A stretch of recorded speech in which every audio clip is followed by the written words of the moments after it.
közben kezdődik. Nem nagyon zavarja a tempót.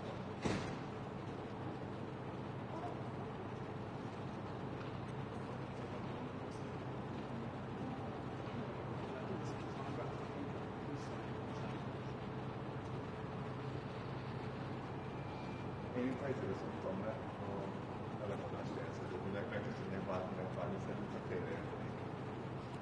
Aki használja, az úgy kell a felvőt. Igen. Idekedik ahova. A másik, hogy villag egy Nem. Most ilyen nincs olyan, hogy balba belgál. Amúgy nem vettem észre, én magam hoztam létben, hanem ilyen bénák. Meg olyan, mint az autó lennék, mint az balba, csak ötlenik egyébként, tehát hogy nem. És amúgy meg nem is kell, mindenhol nem is a doktorások szabad, de ők előzik ki, azért, de ezt nem tud elengedni, nem? Igen, és ezt Szerintem csak előzik. Ezt mondom magam.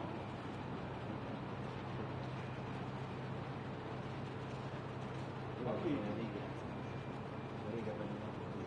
így van, nem kellett. Nem tudom, hogy 10-15 éve van ez, hogy előtte még annyi jobban. Minden. Nem csak Füstobácsi tanította. És igen, akkor ő volt menni. Szerintem tudsz vezetni. az volt fejlett államon, Koszovóban, hogy volt ott És akkor csak úgy bement, hogy most már tényleg azt nem tudom. Halló! Szia! Aha. Jó. nem tudom, te nem tudod, hogy egy Jó. Akkor figyelj, még nem tudtam az ajtózát. Csak így nekem. Azt éppen el. Most elkapcsoltam. Még nem tudtuk az étlet. Akkor azt mondom, hogy rá. nem mutatnak.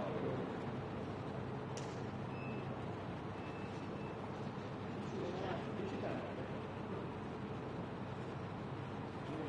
Hamar megoldott. Mindegy. Ezt nem tudtam. Persze nem kell. Olyan nincs.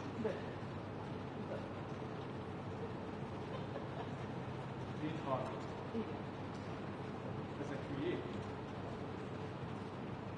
Most tudod, így mindenki hülye? Hogy ott az ember is nem engedve még. Bocsánat, hogy kikeletett volt. Elkezdnek megalisadni az orvon. Igen. Tesó, tényleg nincs már ki? Nem engedett be. Ezzel a sorra nem lesz az ütésváltásnak a sor kerül, kinyílik az ajtó.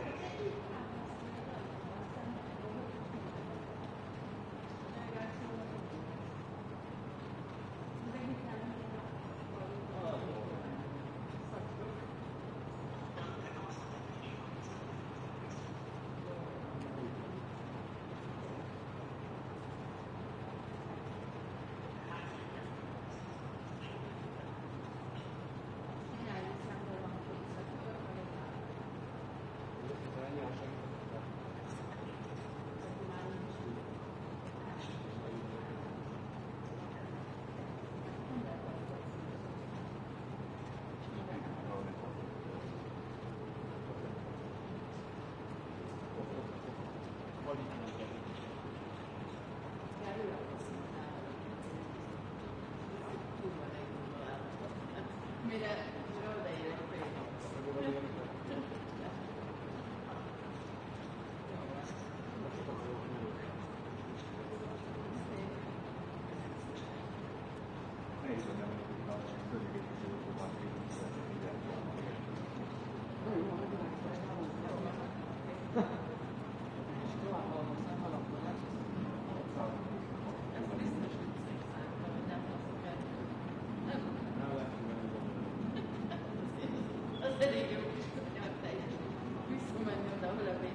attól összeszedsz az autóval, befogod, azt hiszem, hogy mindig jól lehet, mindenki ilyen. Meg ha onnan bevált, és ahogy az épület az alá. Gondold bele. Gondold bele. Nincs engedve, hogy ezzel kocsiba hagytam. Belépőnek úgy látszik ki, hogy van egy pár olyan is, de ugye már bejött.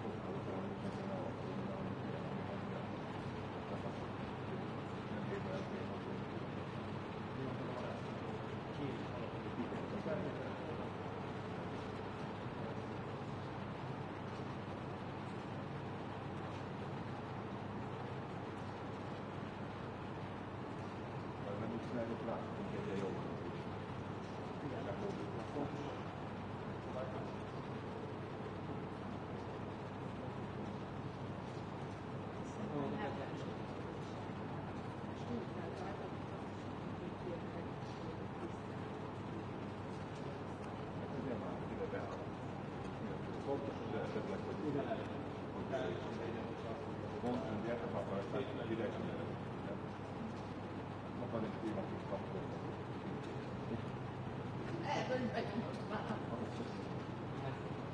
Csak 21 játékos, és mit fog ezt?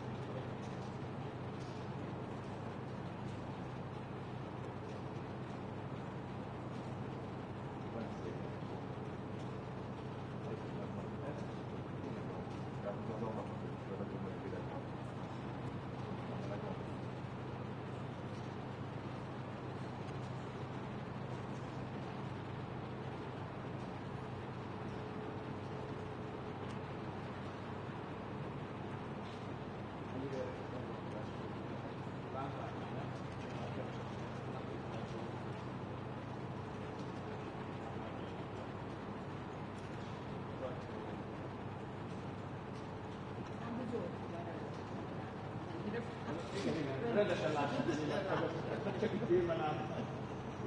Erről az egyik megszállja. Tudja egy print csinálni.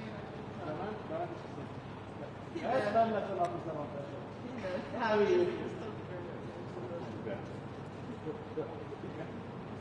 Nem lesz a napi szabadásra.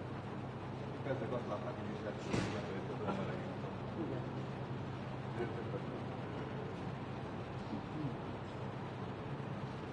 Észrevetni láttam, hogy én nem hittem bírom a ideget. Azt hiszem megfordulva van a változóban. De hittem, hogy kiadva a nőként hittem mi a feladatot. Valaki van mondom.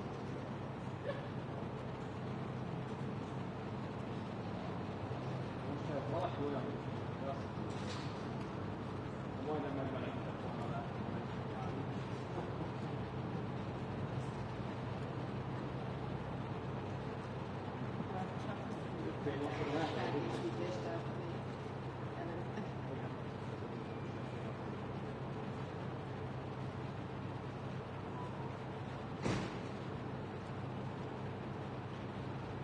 Szerintem korábban is. Nem már. Ugye? Arra emlékszem, hogy 52-kor volt olyan, hogy lehetett tartani. De itt már akkor is. Mit a tudják, hogy maga az elve, nem hogy Továbbra is miért van ez? Hát két év. Ezzel nem igaz.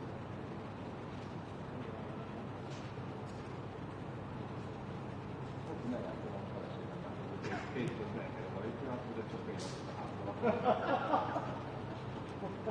Hogy örülök? Nem, nekem is jó kezdeni, ez igaz? Most itt akarítani szerintem. Akkor próbálom, hogy ilyen szörnyűség de aztán tudottam, hogy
Gondolom, nagy hülyeségeket.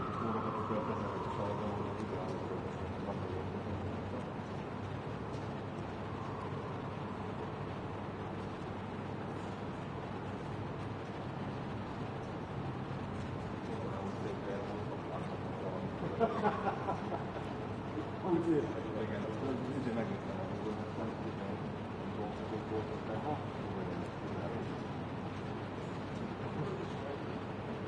Nem tudom, hogy jövőre, hogy támogatom.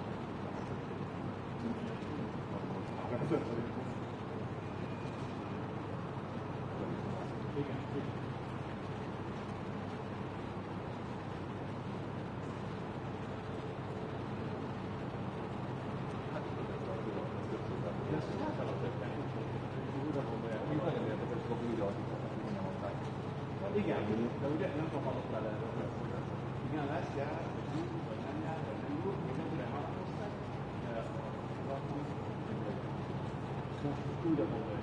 De miért? Vagy Hol az okosak a másik oldalon?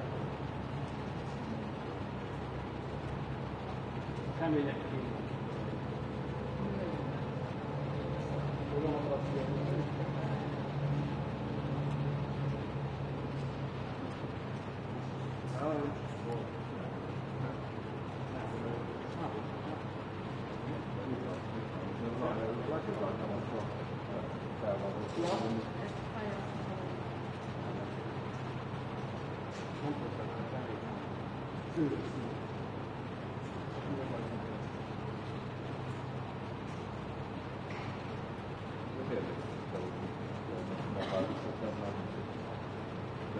Lehet, hogy jobb, hogy azt tudjuk, hogy a draftot még újra gondolják. Én meg így megfigyelek. Ez nem is az utazat, hogy akkor elmondták, hogy ez egy hagyományos forma, ami legalább is az Ezt akkor meg vagyok. Rendes. Álljuk meg a hajnunk. Szabid akkor nem jön. Álljuk, így van.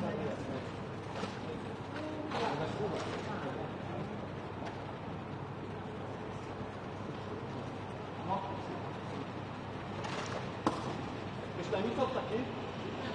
A jó Isten mondja fel.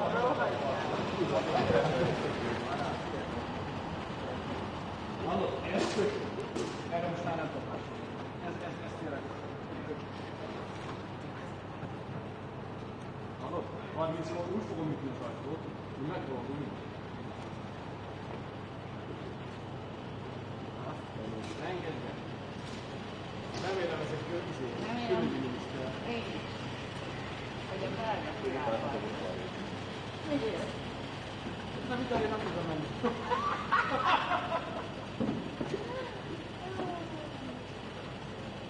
Nem értem.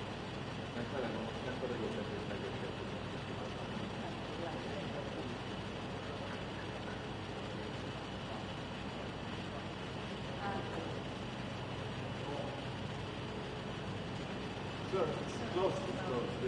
They can also do 2 minutes.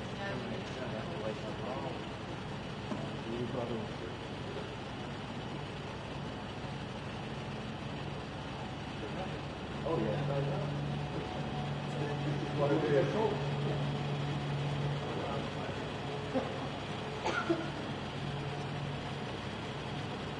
Yeah, man.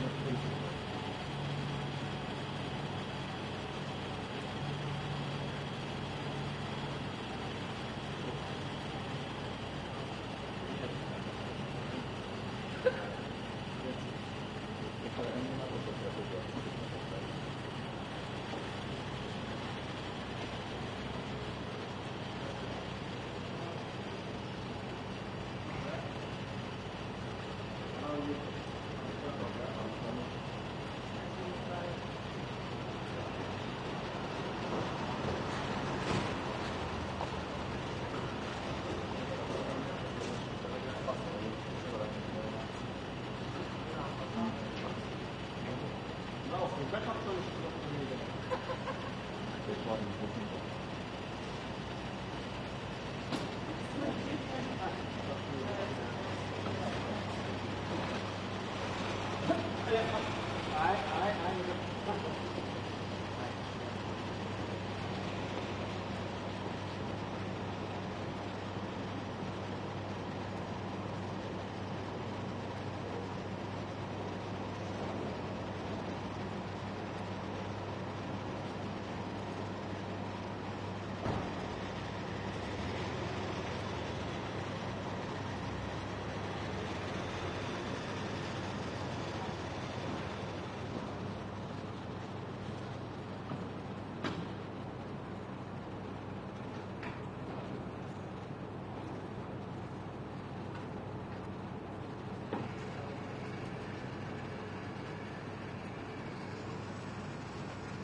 Hoop dat u een beetje tijd neemt voor mij. Ja, ik probeer bij je te komen. Internationale pers Wat vindt u van het plan zoals dat in de Financial Times heeft staan over 28 punten plan van Poetin over eventuele vrede in Oekraïne?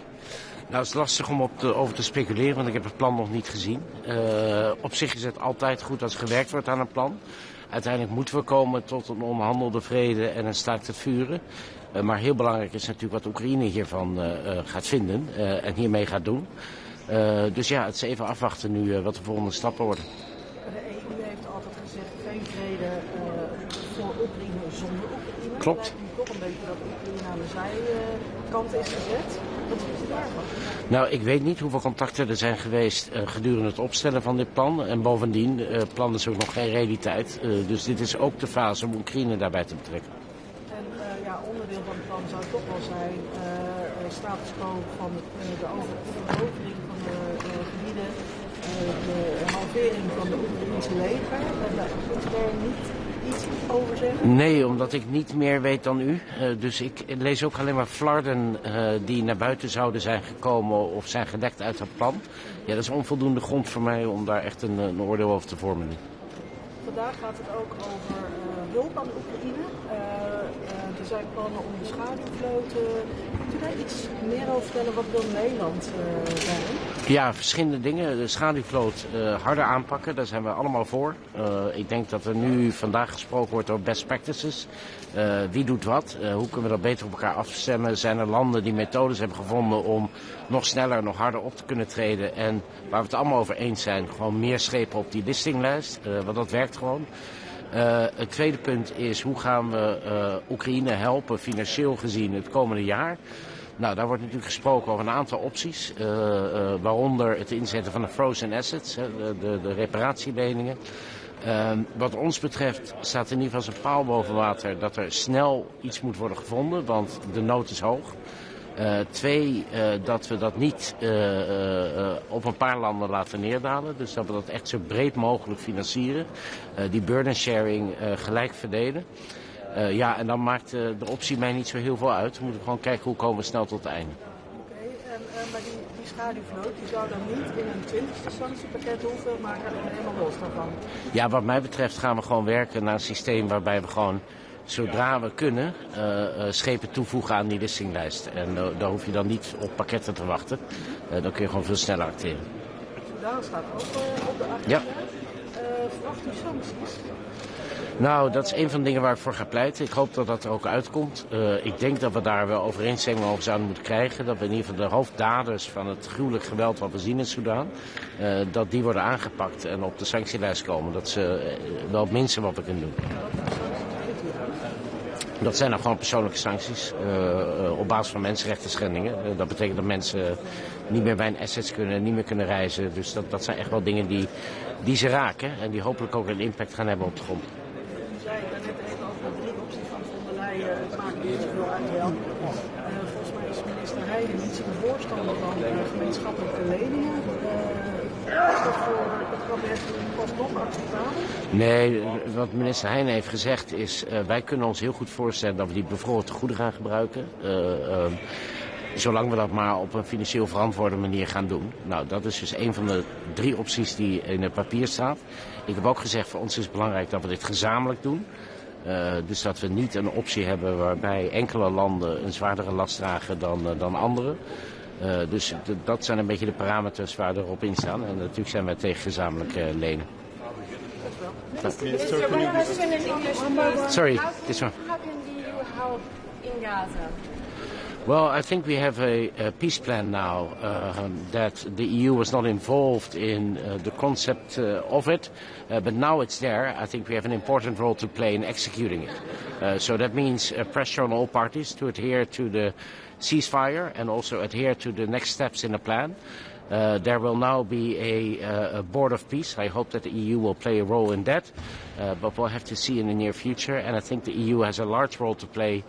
One, in humanitarian efforts now, but also in the reconstruction of Gaza in the period to come, which of course is paramount to normalizing the life in Gaza.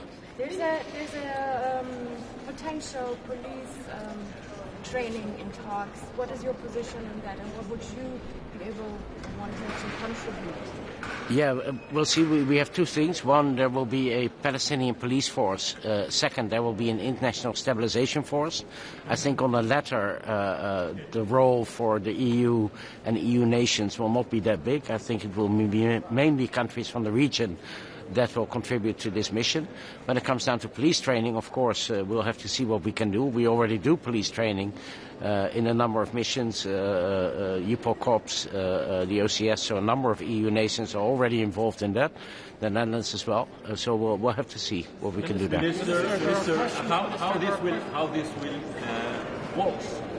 Are you confident that what's going on with his plan and this preparation will work this time?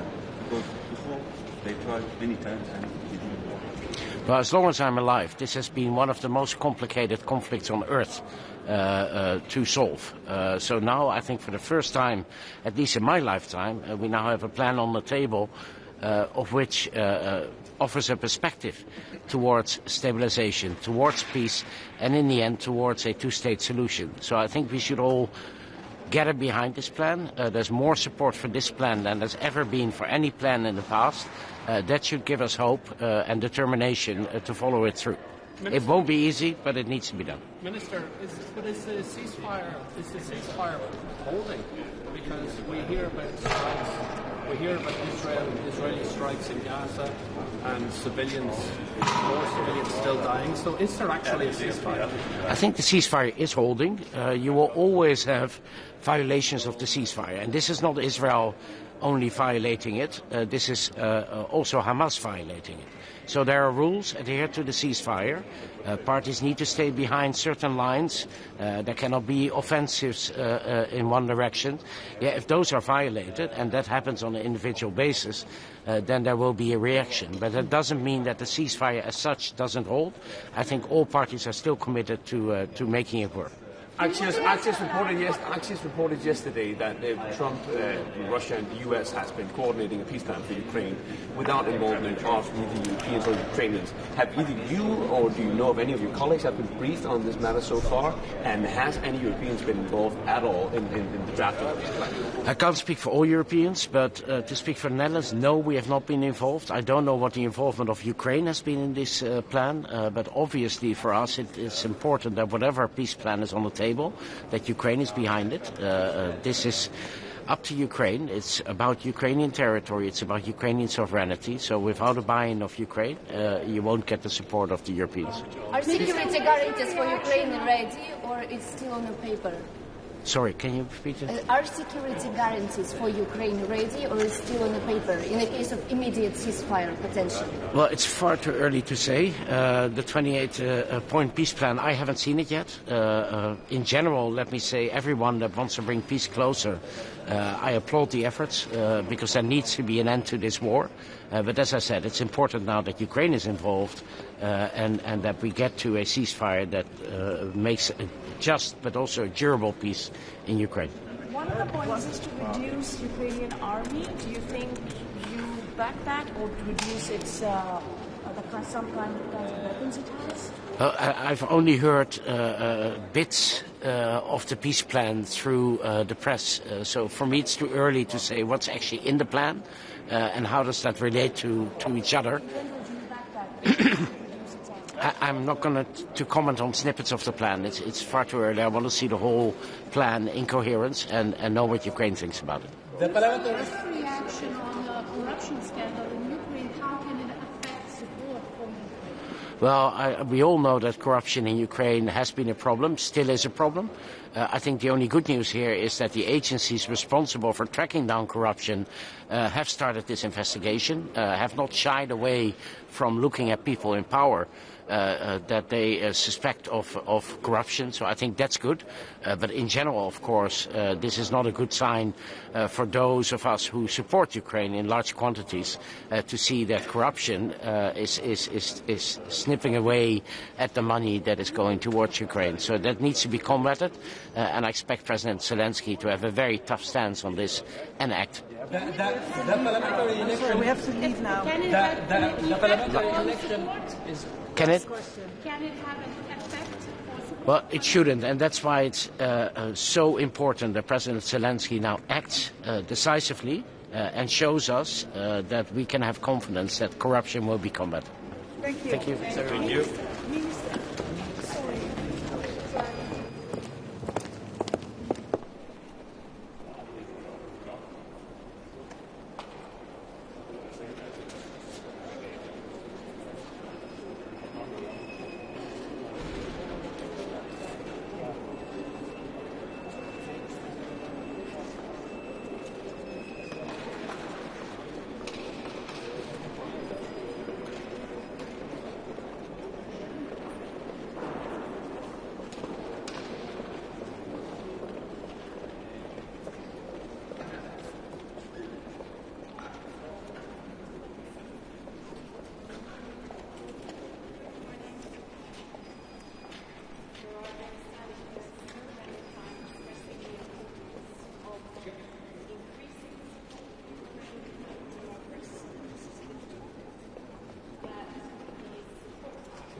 morning, Commissioner.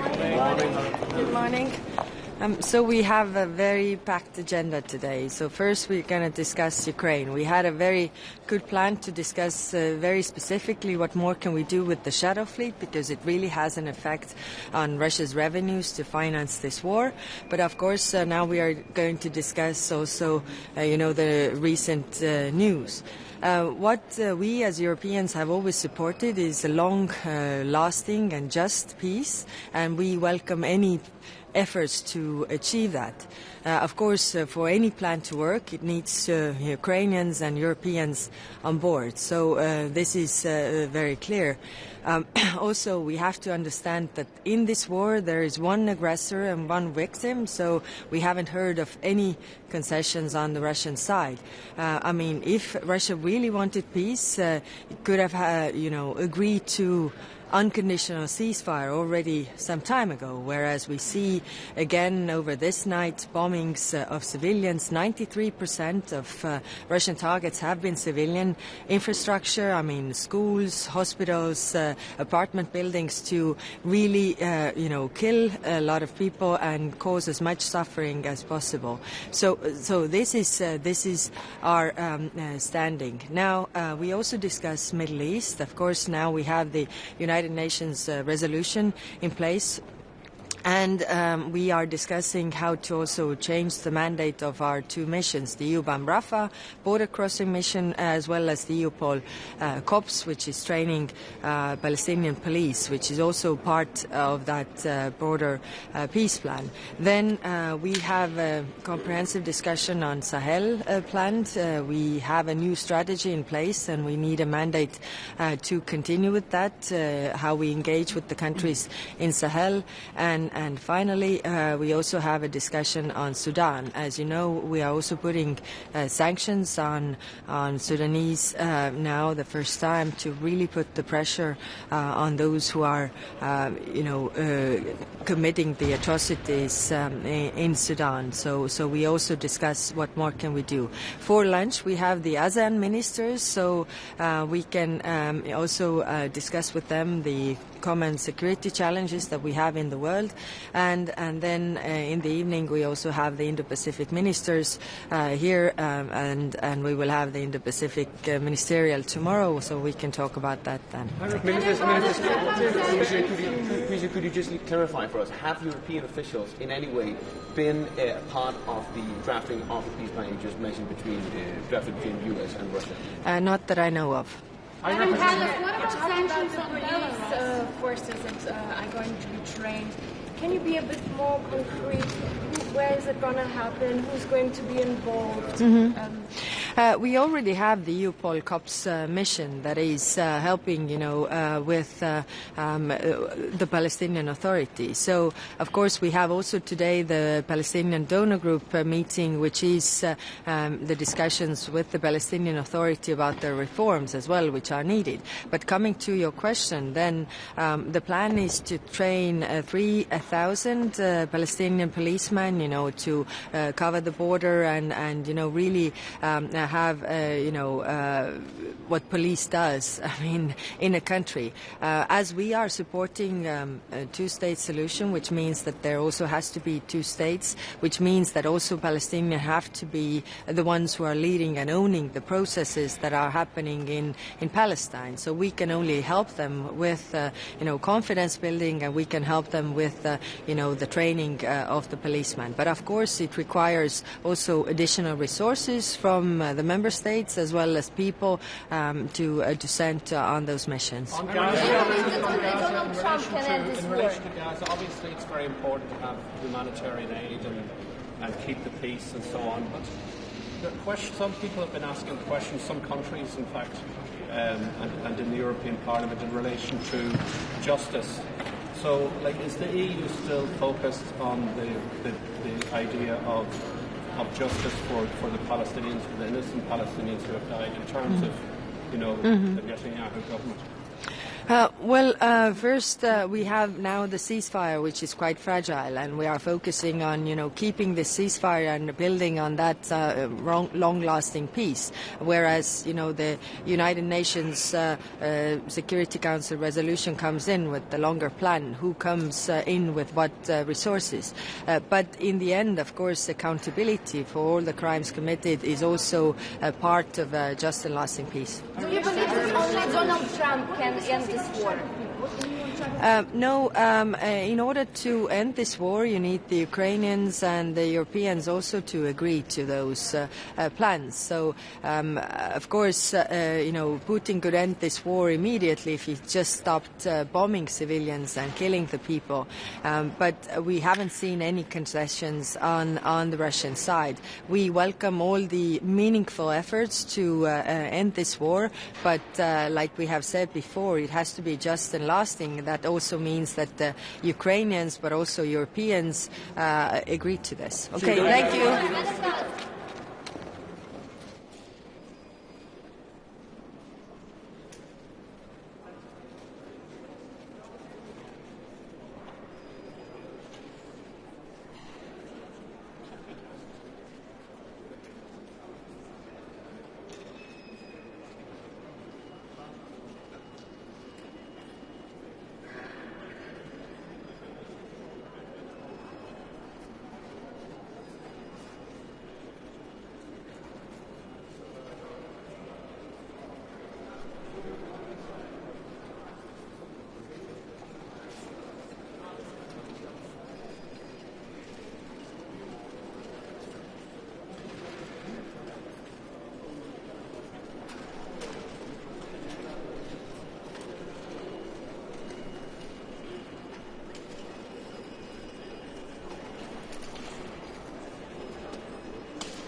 Le narcotrafic déferle sur l'Europe et sur la France, avec des conséquences très graves, des menaces pour la santé publique et pour la sécurité des Françaises et des Français, comme l'a illustré tragiquement l'assassinat inqualifiable de Mehdi Kessassi il y a quelques jours à Marseille. Face à ce fléau, le gouvernement entend agir avec la plus grande fermeté.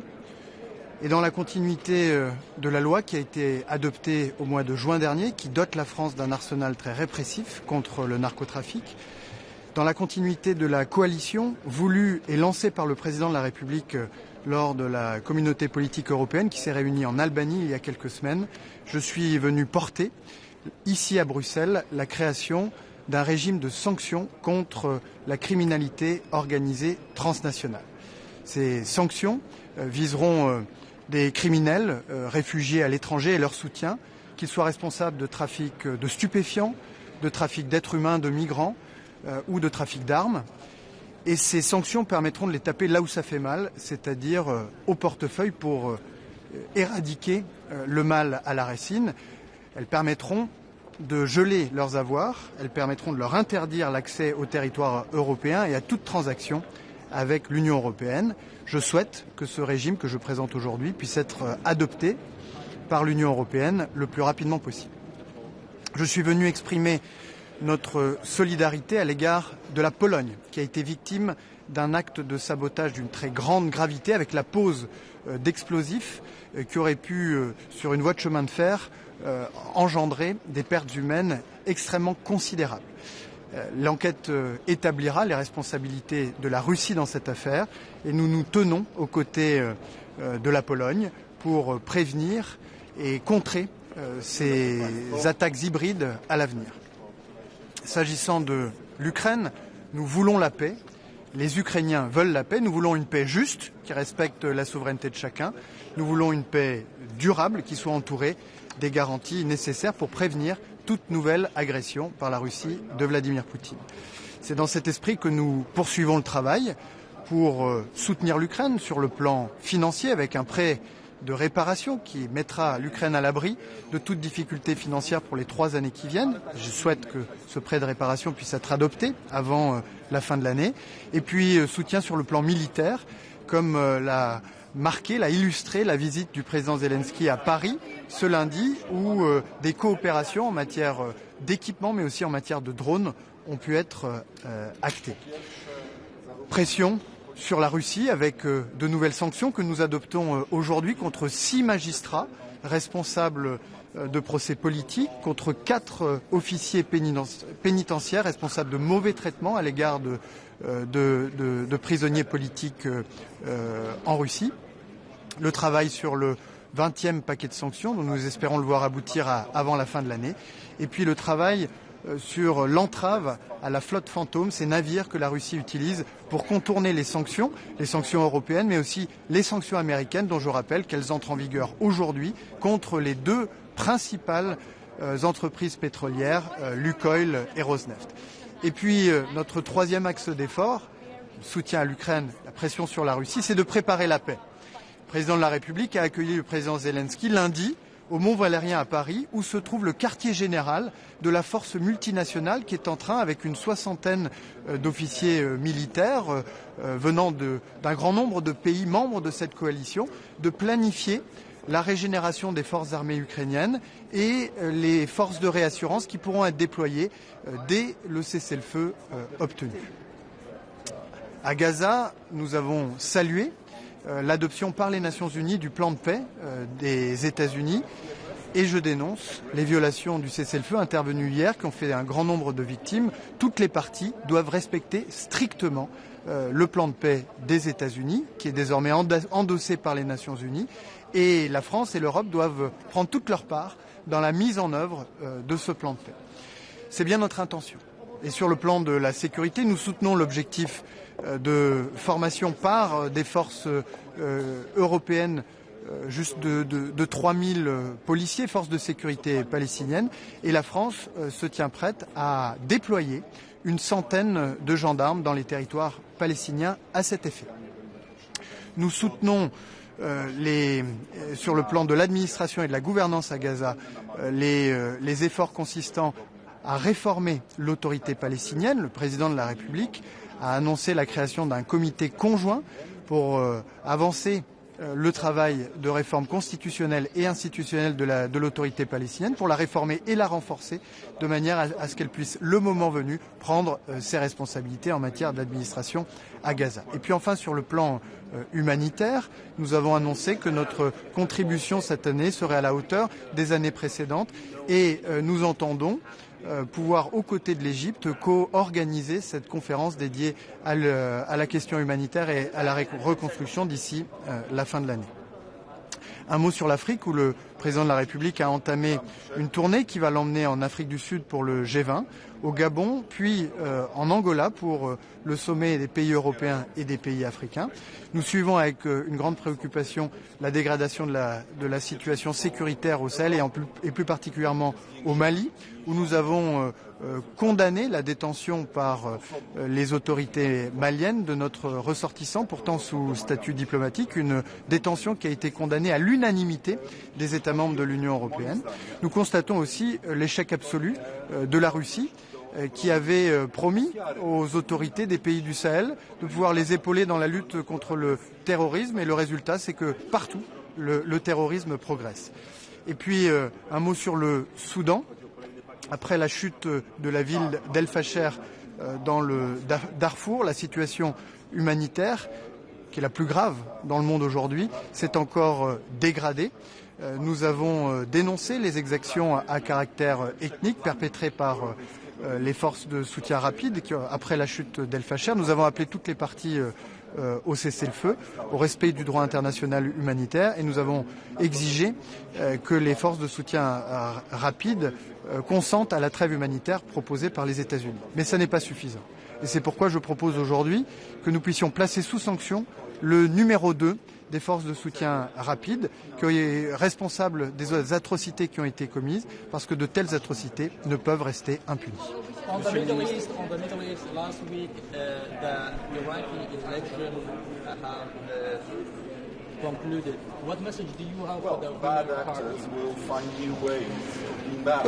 Vous savez, les élections se sont tenues, un gouvernement doit être formé, la France se tient aux côtés de l'Irak, comme c'est le cas depuis longtemps, et dans les temps prochains, nous espérons pouvoir organiser, tenir cette conférence de Bagdad pour sa prochaine édition et pouvoir poursuivre le travail avec les autorités irakiennes pour continuer à renforcer à la fois l'économie et la souveraineté du pays. Monsieur le ministre, une question rapidement. Est-ce que vous avez entendu parler de ce plan de paix qui serait en négociation entre les États-Unis et la Russie, ou est-ce que vous avez entendu quelque chose de ça? Je vous l'ai dit, nous voulons la paix, les Ukrainiens veulent la paix. Une paix juste, qui respecte la souveraineté de chacun, une paix durable, qui ne puisse pas être remise en question par de futures agressions. Mais la paix, ça ne peut pas être la capitulation. Nous ne voulons pas de capitulation de l'Ukraine. Et vous imaginez bien que les Ukrainiens qui résistent de manière héroïque depuis plus de 3 ans maintenant contre une agression désinhibée de la part de la Russie refuseront toujours toute forme de capitulation. D'ailleurs, il suffit de se pencher sur les enquêtes d'opinion qui sont réalisées en Ukraine pour s'apercevoir que le peuple ukrainien rejette absolument toute forme de capitulation. Le principe d'une paix doit commencer par un cessez-le-feu sur la ligne de contact qui permettra d'engager les discussions sur la question des territoires et sur la question des garanties de sécurité. C'est ce que nous avons toujours dit, c'est ce que l'Ukraine a toujours dit. L'Ukraine a marqué sa disponibilité à entrer dans ce type de discussion. Elle l'a fait depuis le 9 mars dernier à Jeddah. Et ce que nous constatons, c'est qu'aujourd'hui, c'est la Russie de Vladimir Poutine qui constitue un obstacle à la paix. You talked about, you just said that there will be gendarmerie deployed to the Palestinian territories. What exactly will be their role? Will they be training Palestinian policemen, and where would that happen? We will take our part in the implementation of the peace plan proposed by the United States that we have fully supported since day one. This includes supporting humanitarian efforts and reconstruction. This includes supporting efforts to establish a governance, to reform the Palestinian Authority, to strengthen it in order for the Palestinian Authority to be in charge when times come. And this includes contributing to the security in Gaza by training and equipping the Palestinian police. We support the objective of the European Union to train up to 3,000 policemen and security forces, and we stand ready to deploy 100 French policemen in Palestinian territory to contribute to this European objective. Monsieur le ministre, une dernière question sur le Sahel. Est-ce que vous pensez avoir la même vision pour cette région que les autres États membres? Je pense que personne ne me contredira ici, à Bruxelles, lorsque je dis que la Russie a échoué à tenir ses engagements pris auprès des autorités des pays du Sahel, de leur permettre de contenir la progression des groupes terroristes qui aujourd'hui au Mali encerclent la capitale et opèrent un blocus énergétique qui menace la stabilité du pays et la sécurité de celles et ceux qui y vivent. Par ailleurs, comme je vous l'ai dit, tous les pays membres de l'Union européenne ont dénoncé la violation par les autorités maliennes, par la détention de notre compatriote sous statut diplomatique, de toutes les règles, de tous les statuts internationaux qui protègent les personnels diplomatiques autour du monde, quel que soit le pays. Donc je crois que ce que j'ai dit trouvera un écho extrêmement important dans l'enceinte du Conseil des Affaires étrangères de l'Union européenne.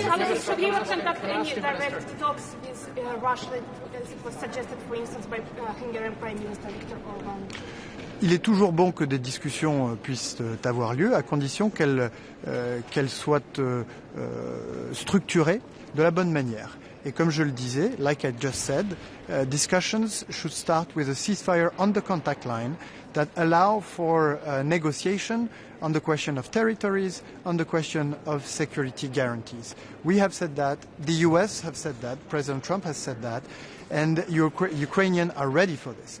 The only obstacle to such ordered discussions so far is Vladimir Putin. Minister, can I ask you, has the situation in Gaza damaged relations between Israel and France?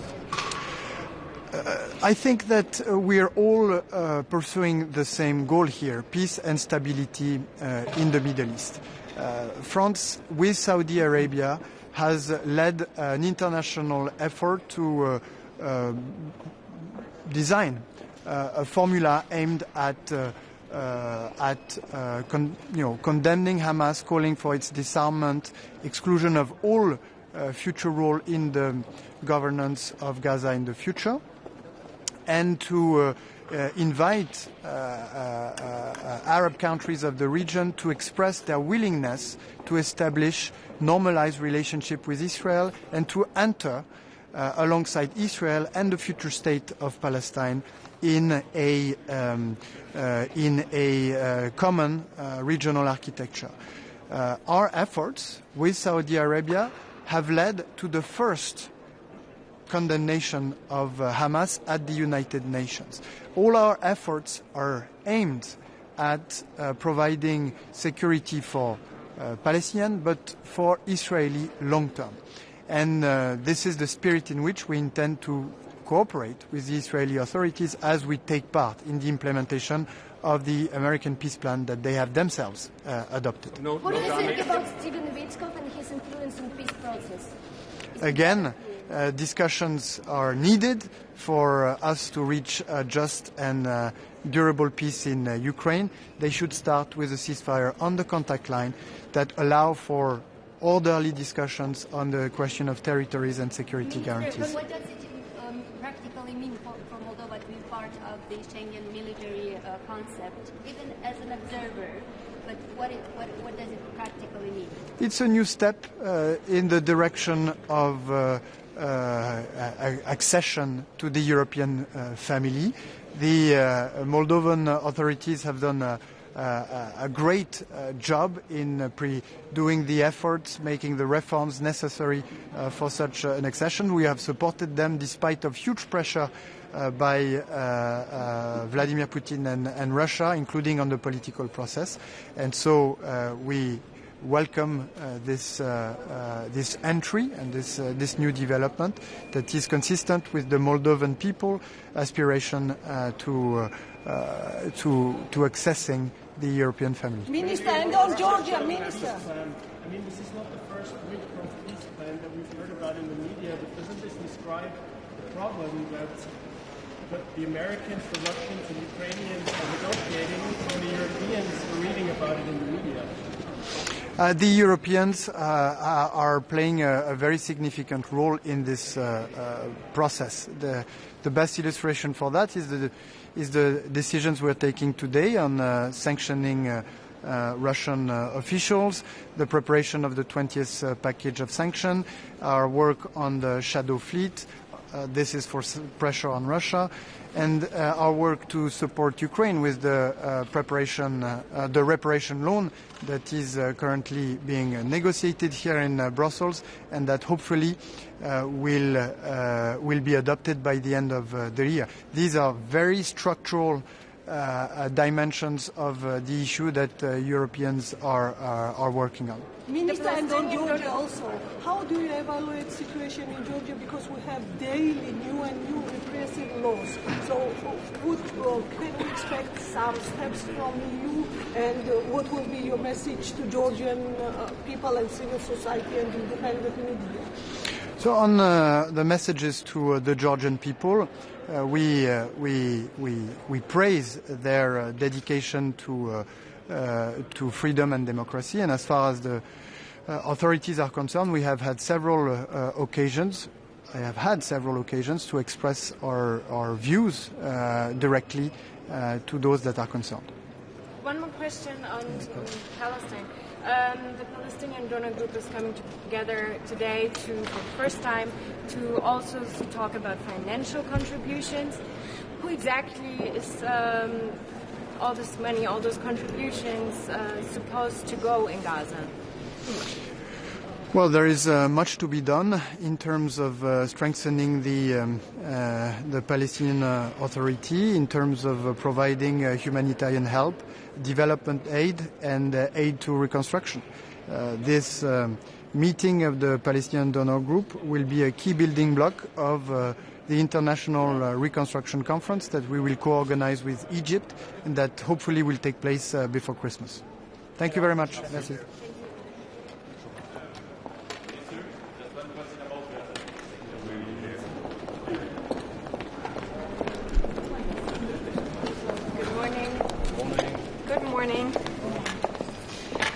So I've been standing here so many times stressing the importance of increasing the support for Ukraine and putting more pressure on Russia. But the truth is that the support to Ukraine is not big enough, but the support to Russia is too big. So what do I mean by this? Then, since the full-scale invasion, the European countries and Europe has supported Ukraine with 187 billion euros. During the same period, we have imported Russian oil and gas to an amount of 201 billion euros. And then, if you add the other imports, then the total is 311 billion euros, meaning we end up on a negative support to Ukraine by 124 billion euros. Now, this is nothing but a disgrace. And now everyone is talking about the peace talks. And there will be no reasonable peace talks if we do not increase the support to Ukraine and the pressure on Russia. And one very good start would be to have the frozen assets used for the benefit of Ukraine. Thank you. Yes, but there's also some so-called American-Russian peace plan for Ukraine, which was developed without Ukraine and the EU allegedly. There can be no peace without Ukraine, and Europe has to be at the table. And like I said, there are a lot of talks about different talks. And at the same time, Sweden only has 2 points in their plan. So it is support Ukraine and increase the pressure on Russia. And that is what we should focus on in order to be able to change the equation so that Russia will want to come to the table, because it's quite obvious that Russia is not willing to have serious peace talks. Minister, can a corruption scandal in Ukraine have effect to support? No, it shouldn't. It is very important to fight the corruption in Ukraine, and this is also important for their EU accession. It is good that these corruptions had been revealed, and it is of utmost importance that Ukraine keeps fighting corruption and also work towards a legal system that is in alignment with what is expected from them if they want to join the EU. Minister, the Middle East is also on the agenda today. What does the EU need to do to help in Gaza? The EU needs to support the rebuilding of Gaza and the peace plan that has now also been adopted by the Security Council, which is a very good step forward. It is still fragile, and we need to do everything we can to make sure that the ceasefire is kept. Sweden is contributing to EU Pol Corps. We also lead that, and we are the country that seconds the most number of people. You talked about the EU Corps and Sweden contributing, but there should be also a police training for Gaza and police officers. When should that happen, and what's your position? There are several details in this plan that need to be worked out, but the EU should be willing to contribute, and of course Sweden is willing to contribute too. Thank you.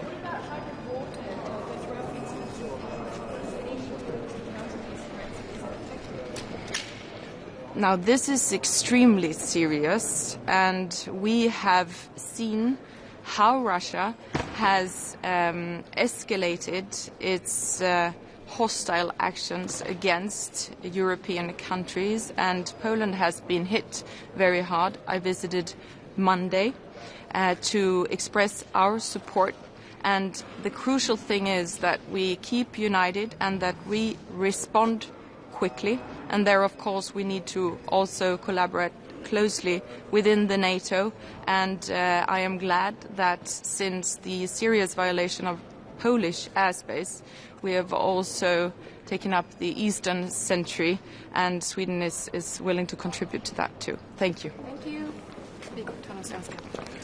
Just one question what they said. Hej! Nu får du nog ta ett steg lite tillbaka som jag tar den först.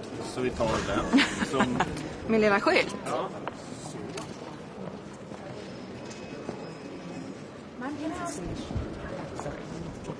Så. Om vi börjar med den. Vad är ditt budskap? Att det är fullständigt bedrövligt att EU och europeiska länder inte bidrar mer till att stötta Ukraina, utan att faktum är att vi istället hamnar på ett negativt stöd om man drar av den totala importen från Ryssland. Man borde skämmas. Ska man se det här som ett inspel i den diskussion som nu förs om lån eller bidrag eller hur man ska stötta Ukraina framöver?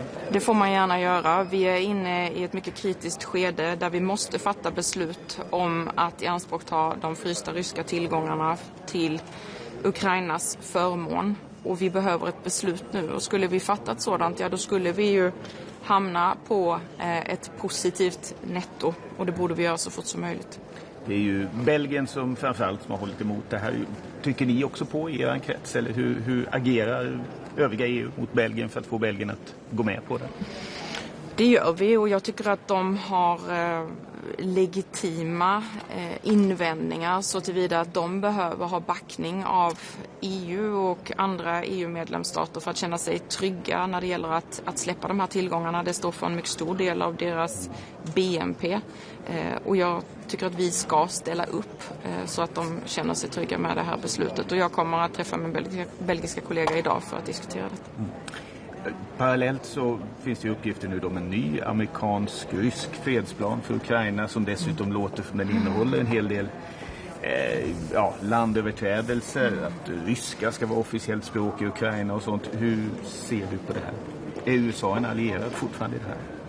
USA är allierade, och man ska komma ihåg att de här senaste åren, får jag väl säga, har det kommit olika rykten om olika planer, och hittills ska jag bara konstatera att det är viktigt att behålla fokus på att stötta Ukraina och att motverka Ryssland och att försvaga Ryssland. Det enda sättet egentligen att förändra ekvationen och säkerställa att Ryssland är villiga att diskutera en vapenvila och en fred på riktigt.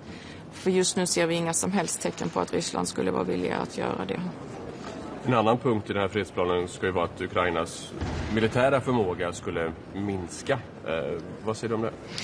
Återigen så har det kommit olika uppgifter som inte är verifierade. Jag konstaterar att ska man ha en vapenvila och en seriös diskussion om fred, då måste naturligtvis Ukraina vara med vid bordet, och Europa måste också vara med. För det ni har sagt från EU:s sida har ju framförallt varit att Ukraina, den största säkerhetsgarantin är ett starkt försvar från ukrainarna själva. Och jag är övertygad om att den dagen man når en överenskommelse om en vapenvila så måste Ukraina fortfarande ha ett starkt försvar för att avskräcka Ryssland från nya attacker, för vi vet precis vad Ryssland är gjord av. När det gäller stödet till Ukraina då, nu verkar det inte som att ni ska diskutera reparationslånet så att säga idag. Det är ju ändå bråttom, så borde det inte vara på agendan. Jag kommer naturligtvis att ta upp hur angeläget det är att vi kan fatta beslut om de frysta ryska tillgångarna, det så kallade reparationslånet. Och det kommer komma upp under vår Rysslands och Ukraina-punkt här idag. Sen ska ju beslut fattas på Europeiska rådet och det måste göras i december. Så för mig är det viktigt att framhålla hur bråttom det är. Mm. Det har kommit en del kritik mot att kommissionen la fram liksom de här 3 förslagen och att vissa har tyckt att man kanske borde bara lagt fram ett förslag, just det här då, lån med frysta ryska tillgångar. Kan du stämma in i den kritiken? Ja och nej. Jag tror att vi kommer behöva många olika finansieringsvägar för Ukraina framöver för att vi verkligen ska kunna få en långsiktig finansiering. Reparationslånen skulle ju kunna täcka behoven ungefär under 2 år. Jag vill att vi ska ha fokus på det nu för att det är bråttom, och ska vi överhuvudtaget kunna genomföra det här så behöver vi fatta ett beslut i december. Därför kommer jag också fokusera på det i mina argument idag. En annan punkt på agendan, Sudan. Vad vill du se från EUs sida? Vad kan EU göra för att agera mot det som händer i Sudan? Vi måste sätta mer press, rikta mer sanktioner mot de som på olika sätt bidrar till krigsföringen och därmed också till det fruktansvärda lidande som vi ser hos den sudanesiska civilbefolkningen. Det liknar ingenting annat. Det är den värsta humanitära katastrofen i världen just nu. Och sanktioner mot vilka då? Är det ett land som har stöttat milisgruppen till exempel är ju Förenade Arabemiraten? Och där har ju EU redan riktat sanktioner mot ett antal företag för att de möjliggör krigsföringen. Men jag tänker mig också sanktioner mot parterna, till exempel mot RSF. Minister, Georgia not on agenda, but for us, for Georgian journalists, independent journalists, it's very crucial and important. How do you evaluate the situation in Georgia regarding daily repressive laws? We are extremely worried about the developments in Georgia, and they are very fast taking steps from an EU membership. And this is something that saddens me, and we are trying in every way to support the civilians who also work for democracy and the freedom of press, as we see this as urgent in Georgia. Thank you. Thank you.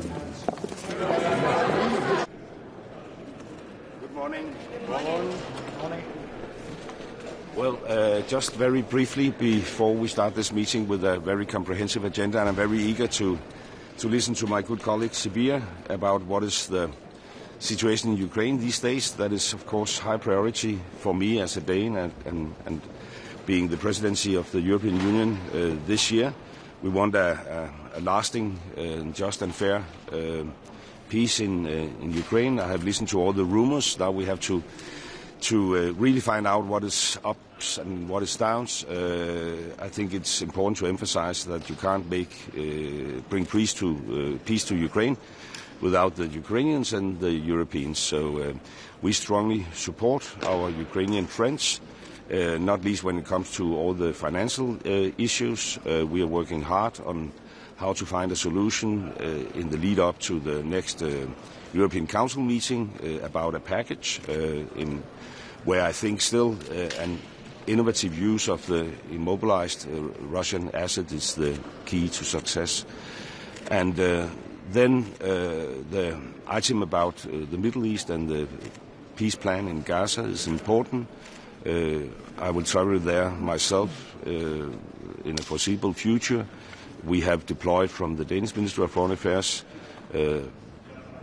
staff to the new civilian military coordination center, which I think is key.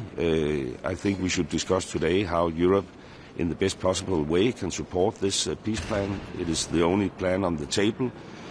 We worked very hard, being an elected member of the at the UN Security Council, to pass this resolution, so we now have a mandate. It could be stronger. We still have a lot of issues linked to how to integrate the Palestinian authorities in a long-lasting peace, but it is the best possible solution, and we should avoid a situation where the best become the enemy of the good. So I think now it's up to Europe to engage as much as possible and to look into where we can support this plan, whether it is enhancing our presence training Palestinian police officers, increasing our humanitarian assistance, or what I think is very, very important, continue support to the PA reform process. So I'm looking very much forward to a comprehensive meeting today. Well, you're referring to this 28-point plan. Yes. Just a second ago.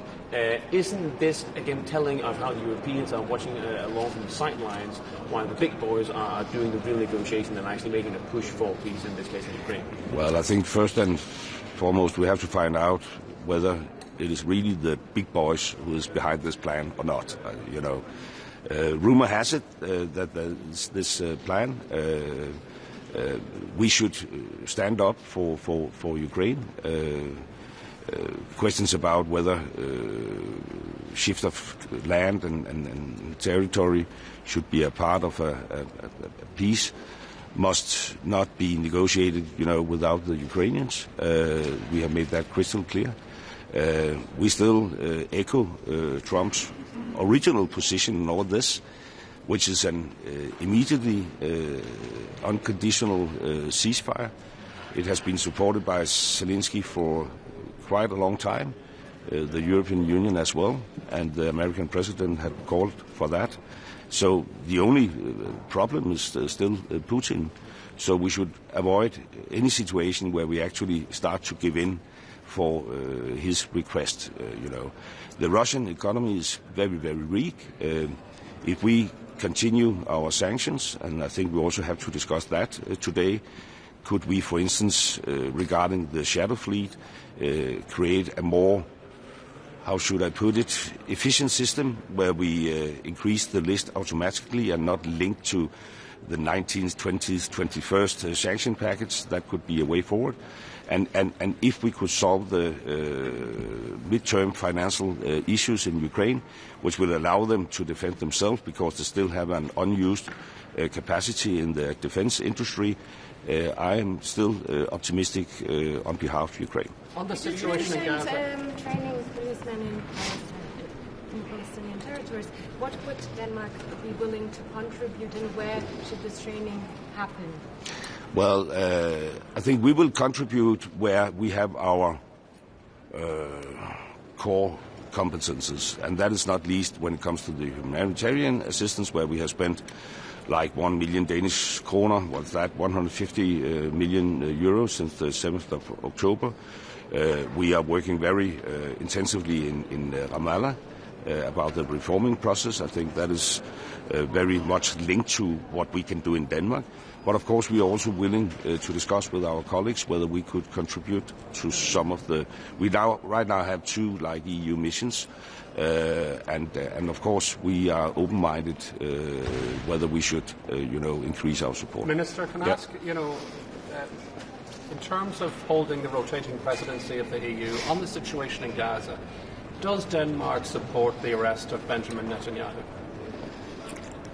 Well, it's not up to us to support or not to support. I mean, we have an international judicial system which is established and is based on, core European values. So it's actually up to these bodies to take decisions, and we support these bodies. We do that financially, morally, and we also do it in these days where there's a tendency that someone around the globe, no one mentioned, put questions mark to these institutions. Thank you.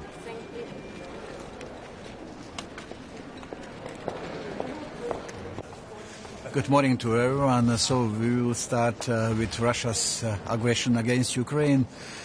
The European Union needs to step up its activities against Russian shadow fleet. Today with us will be Ukraine Foreign Minister Andriy Sybiha, and we will discuss the latest developments in Ukraine. When it comes to our readiness and to support Ukraine, its unwavering support, and the European Union always has been supportive of just, comprehensive and lasting peace. For any planned peace to succeed, it must be supported by Europeans and European Union and Ukraine. We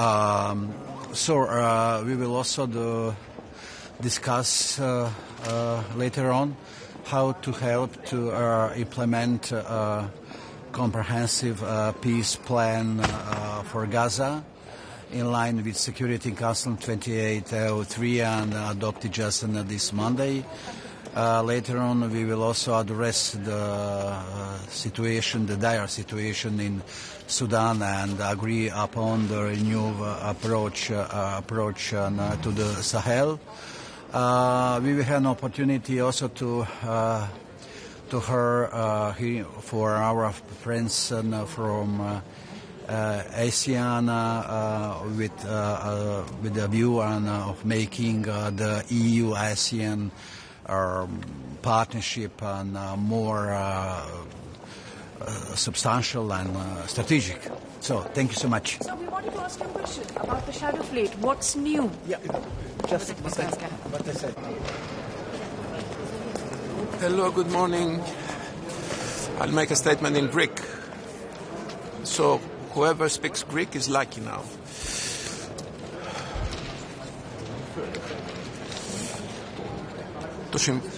Το Συμβούλιο Εξωτερικών Υποθέσεων της Ευρωπαϊκής Ένωσης θα ασχοληθεί σήμερα με 3 ανοιχτές πληγές της διεθνούς αρχιτεκτονικής ασφαλείας. Με τη Γάζα, με την Ουκρανία και με την υποσαχάρια Αφρική, με τη ζώνη του Σαχέλ και ιδίως με το Σουδάν. Σε ό,τι αφορά την Ουκρανία, υποδεχόμαστε την νέα πρόταση για την εκεχηρία στην Ουκρανία. Η Ευρωπαϊκή Ένωση και η Ελλάδα ήταν πάντοτε υπέρ κάθε προσπάθειας η οποία γίνεται για τη διακοπή των εχθροπραξιών, έτσι ώστε να ανοίξει ένα παράθυρο ειρήνης. Είναι αυτονόητο ότι θα πρέπει το οποιοδήποτε σχέδιο να τύχει της αποδοχής εκ μέρους της Ουκρανίας. Είναι εξαιρετικά σημαντικό να υποστηρίζουμε την εδαφική ακεραιότητα και να στεκόμαστε απέναντι σε οποιαδήποτε μορφή αναθεωρητισμού. Η Ελλάδα την προηγούμενη εβδομάδα για μία ακόμα φορά στάθηκε στο πλευρό της Ουκρανίας, εξασφαλίζοντας την ενεργειακή της επάρκεια για το επόμενο διάστημα μέσω μεγάλων συμφωνιών που υπογράψαν κατά τη διάρκεια της επίσκεψης του Προέδρου Ζελένσκι στην Αθήνα. Σε ό,τι αφορά την Γάζα, η Ελλάδα συνέβαλε καθοριστικά τόσο στην παραγωγή όσο και στην διαδικασία της λήψης της απόφασης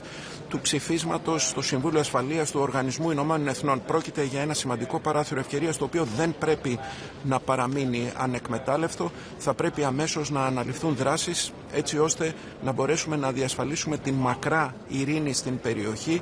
Είναι αυτονόητο ότι θα συζητηθεί το ζήτημα της μεταρρύθμισης της Παλαιστινιακής Αρχής. Η Παλαιστινιακή Αρχή θα πρέπει να έχει σημαίνοντα λόγο στην περιοχή μετά από την διαδικασία της μεταρρύθμισής της. Σε ό,τι αφορά το Σουδάν, όπου σήμερα σοβεί μια άνευ προηγουμένου ανθρωπιστική κρίση, είναι απολύτως αναγκαίο να ληφθούν άμεσα και ριζικά μέτρα έτσι ώστε να διακοπεί κάθε πράξη η οποία αντιβαίνει τον καταστατικό χάρτη του Οργανισμού Ηνωμένων Εθνών. Είχα την ευκαιρία εχθές να συζητήσω εκτενώς και να λάβω τις θέσεις του Υπουργού Εξωτερικών του Σουδάν. Η κατάσταση είναι εξαιρετικά κρίσιμη. Η Ευρωπαϊκή Ένωση οφείλει να έχει έναν άμεσο και ενεργό ρόλο έτσι ώστε να σταματήσει η αιματοχυσία, να διακοπεί οποιαδήποτε ανθρωπιστική κρίση και να προστατευτούν μετακινήσεις πληθυσμών που μπορεί να προκαλέσουν και μεγάλα μεταναστευτικά ρεύματα. Η Ελλάδα είναι ενεργώς παρούσα σε μια κρίσιμη γεωγραφία με δομημένες διπλωματικές συμμαχίες, με ένα μεγάλο διπλωματικό κεφάλαιο από τη συμμετοχή της σε διεθνείς οργανισμούς. Θα συνεχίσει να στηρίζει το διεθνές δίκαιο υπέρ της ειρήνης και της ευημερίας των λαών. Ευχαριστώ. Thank you.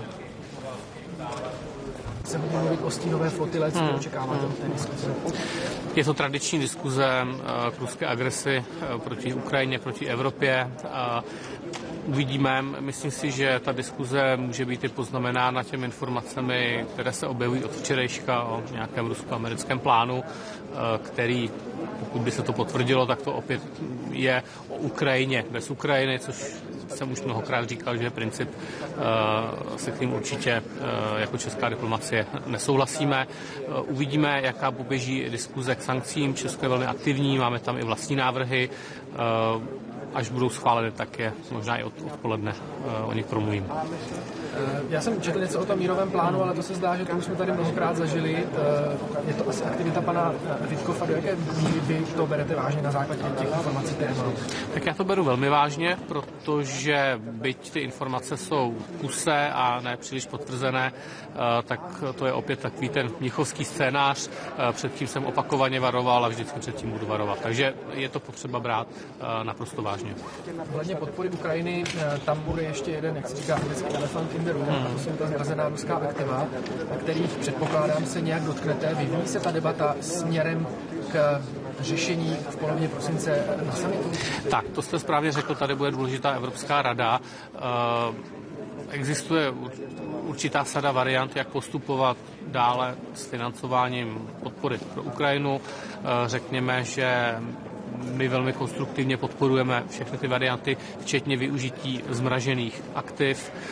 Nicméně potřeba na tom najít shodu. Takže já očekávám, že ta debata poběží dál. Já jsem se na to ptal minulý týden vašeho kolegy pana Stanjury, když tady dali ministři financí. Co když se vaše vláda dostane do situace, že bude třeba v této věci nějak rozhodnout, protože řekněme ještě v polovině prosince nebude v úřadu nový kabinet. Jak se k tomu postaví? Já bych teďka nespekuloval, budeme to řešit tak, jako jsme to řešili poslední 4 roky. Myslím si, že naše pozice je poměrně jasná a nechci teďka tady vytvářet nějaký konstrukt toho, jak my budeme rozhodovat. Jako v situaci, kdyby to rozhodnutí třeba záviselo potom na nějakých dalších rozhodnutích v poslanecké sněmovně, tak by to byla úplně jiná situace, než kdyby to mohla rozhodnout vláda. Odpoledne se v Bruselu koná velké setkání skupiny dárců pro Ukrajinu, až 60 zemí, většinou na úrovni ministrů zahraničí. Uvidím, zatím to neplánuji. A z jakého důvodu to prosím neplánujete? Není to vyjádření nějakého diplomatického postoje ze strany České republiky, když máte prostor a čas letět do Izraele na státní návštěvu, ale nikoli zúčastnit se tady v Bruselu tohoto setkání? Tak samozřejmě situaci na Blízkém východě sledujeme, konec konců Česko taky patří mezi donory, takže říkám, v tuhle chvíli to neplánuji, ale samozřejmě Česko bude účastnit té konference na jiné úrovni. Z jakého důvodu to neplánujete? V tuhle chvíli to neplánuji a jsme donorskou zemí i pro obnovu Gazy, takže ten důvod, řekněme, není vyjádřením toho, že bychom nepodporovali obnovu Gazy. Děkuji. Pane ministře, musím ještě krátce vrátit k sankcím proti Rusku. Ten 20. balíček, co Česká republika tam prosazuje, co bychom si tam představovali a kdyby podle nás měl být schválen? Vidíme, já nedokážu říct, kdy bude schválen. Tam, kde my se teďka hlavně zaměřujeme, tak jsou to třeba i lidskoprávní sankce ve vztahu k represivním orgánům v Ruské federaci, které se zaměřují vlastně na vytváření toho, co bychom velmi jednoduše mohli nazvat totalitou v Ruské federaci. Samozřejmě podporujeme i ostatní návrhy, které právě třeba směřují ke snižování Ruské federace vést válku proti Ukrajině a neznamená to, že nutně to jsou třeba návrhy, které přichází z Česka. Dnes budete mluvit také o ruské stínové flotile a jak zefektivnit její postihy. Některé státy tvrdí, že to postupné zařazování jednotlivých zemí na sankční seznam není dostatečné a že by Evropská unie měla třeba zakročit i proti těm zemím, které jim poskytují to diplomatické krytí těmto lodím, nebo je zabavovat. Tak jak k tomu přistupuje Česko? Já se přiznám, že detaily této diskuze úplně teďka nevím, ale samozřejmě podporujeme ty jednotlivé kroky. Nevím o tom, že by třeba Česko tam mělo nějaký velmi specifický zájem na agendě. A ještě mě vlastně napadlo, je tady iniciativa Kalasové kritice muniční iniciativy 2 miliony kusů do konce roku. Na tom se významně podílí česká iniciativa. Jak my jsme na tom teď? Tak teď vám z hlavy neřeknu poslední čísla, já jsem je prezentoval veřejně někdy před měsícem a samozřejmě muniční iniciativa pro tento rok běží velmi dobře, protože je financovaná. Otázka je samozřejmě, co se s tím udělá do budoucna, co s tím udělá budoucí vláda. Výroky politiků z budoucí vlády jsme opakovaně slyšeli a to ty naše snahy o dodávky munice na Ukrajinu samozřejmě podkopává. Děkujeme. Tak jo, díky. Díky, nashledanou.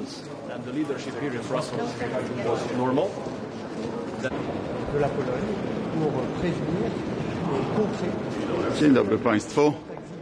Jestem już po wczorajszej kolacji z sekretarzem generalnym Sojuszu Północnoatlantyckiego. Oczywiście to nie są jawne rozmowy, ale dzisiaj spotkanie Rady do Spraw Zagranicznych Unii Europejskiej. Na agendzie oczywiście Ukraina. Zbriefuję, jeśli chodzi o akt terroryzmu państwowego w Polsce w wykonaniu wynajętych przez GRU sabotażystów, ale także inne kwestie związane z też niepokojącymi wydarzeniami w Afryce oraz z partnerstwem Unii z rejonem Indo-Pacyfiku. One at a time, please. No, po pierwsze, zarówno na poziomie politycznym, jak i na poziomie służb państwowych musimy się wymieniać rzetelną, precyzyjną informacją co do rosyjskich metod, bo przecież Polska nie jest jedynym krajem, który jest celem rosyjskiej wojny hybrydowej. Mieliśmy już podpalenia, mieliśmy ataki nawet na prywatne domy polityków Wielkiej Brytanii, mieliśmy morderstwa, a to, co wydarzyło się na torach, gdzie była ewidentna intencja spowodowania ofiar w ludziach, jest bardzo poważną eskalacją. So what is your reaction on information that United States and Russia are preparing a peace plan in the war, but without Ukraine, without European Union? We commend peace efforts, but Europe is the main pair, the main supporter of Ukraine, and it's of course Europe's security that's at stake. So we expect to be consulted. And also, I hope it's not the victim that has restrictions on its ability to defend itself put on, but it's the aggressor whose aggressive potential should be restricted. Panie premierze, jeśli chodzi o reakcję Unii Europejskiej, wczoraj w Sejmie pan mówił, że będzie apelował, żeby były jeszcze większe ograniczenia dla rosyjskich dyplomatów. W 19 pakiecie jest nakaz informowania o wyjeździe. Pan chciałby, żeby był obowiązek otrzymywania zgody na wjazd do jakiegoś unijnego kraju. Myśli pan, że to będzie... Życzenie to jest moja decyzja. Podjąłem już decyzję o wycofaniu zgody na funkcjonowanie rosyjskiego konsulatu w Gdańsku. Moją kolejną decyzją jest, że Rosjanie będą potrzebowali zgody naszych władz na wyjazd poza Mazowsze i będę namawiał kolegów europejskich do podobnych uregulowań, tak aby Rosjanie nie mogli korzystać z dobrodziejstw strefy Schengen. Zamierzam też z budżetu, który już mam w Ministerstwie Spraw Zagranicznych, jeszcze przed końcem roku przelać $100 milionów na pomoc wojskową dla Ukrainy w ramach programu Pearl, z którego kupujemy amerykańskie uzbrojenie. First of all, to the best of your knowledge, do you know if any European officials have been included in the drafting of the 28-point peace plan? And not to my knowledge. Czy można prosić o komentarz do tego planu pokojowego? Oczywiście popieramy wszelkie wysiłki na rzecz pokoju, natomiast pamiętajmy, że to Europa jest głównym wspierającym w tej chwili Ukrainę, tak finansowo, jak i wojskowo, i to bezpieczeństwo Europy będzie zwiększone lub zmniejszone w rezultacie sposobu zakończenia tej wojny. Więc oczywiście jako Europa domagamy się włączenia w te decyzje. No i moim zdaniem to nie zdolność do obrony ofiary powinna być ograniczana, tylko zdolność do agresji agresora. Co jeszcze może zrobić Unia, aby odstraszyć Rosję od takich aktów dywersji? Chodzi o kolejny pakiet sankcji, czy ma pan na myśli i różnego rodzaju... Na mocny 20 pakiet sankcji. Rosyjska gospodarka już szwankuje w rezultacie utraty najlepszego dla niej europejskiego rynku dla swojej energii. Dzisiaj musi ropę, gaz sprzedawać z dyskontem, a i stała się importerem benzyny. Natomiast nie powinniśmy pozwalać na to ryzyko ekologiczne na Bałtyku, jakim jest flota złomu, i też to jest proceder, który finansuje wojnę Putina i który jest w naszym interesie, aby ukrócić. Co jeszcze miałoby się znaleźć w pakiecie?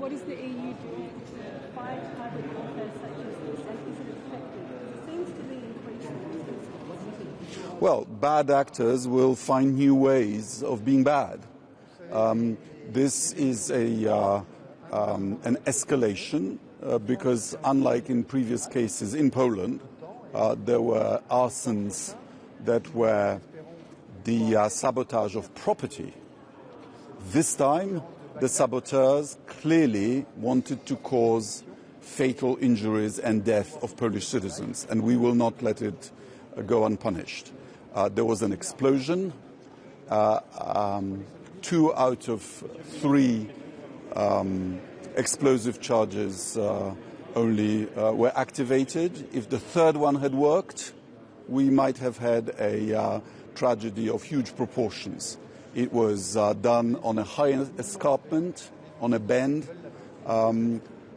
Fast-moving trains would have dropped from that escarpment and killed many people. And we know that the saboteurs came from across from Belarus and escaped to Belarus. And we know what the status of Belarus is. One of the perpetrators had already been convicted in a Ukrainian court for sabotage on behalf of Russia. We know their identities and we know who ordered them and paid them to do it. And they were agents of the Russian state. Co jeszcze mogłoby się znaleźć? I have already taken the decision to close down Russia's last remaining consulate in Poland, in Gdańsk. We will restrict further the movement of Russian diplomats in Poland, and we will send before the end of the year $100 million for Ukraine, for armaments from the United States to Ukraine in support of the Pearl program. But this is just what I'm doing as the foreign ministers. This will go further. Co jeszcze mogłoby się znaleźć w 20. pakiecie sankcji, oprócz uderzenia we flotę cieni i w rosyjskich dyplomatów? To jest dokładnie to, o czym za chwilę będziemy debatować. Dziękuję bardzo. We want to shut it down. Thank you.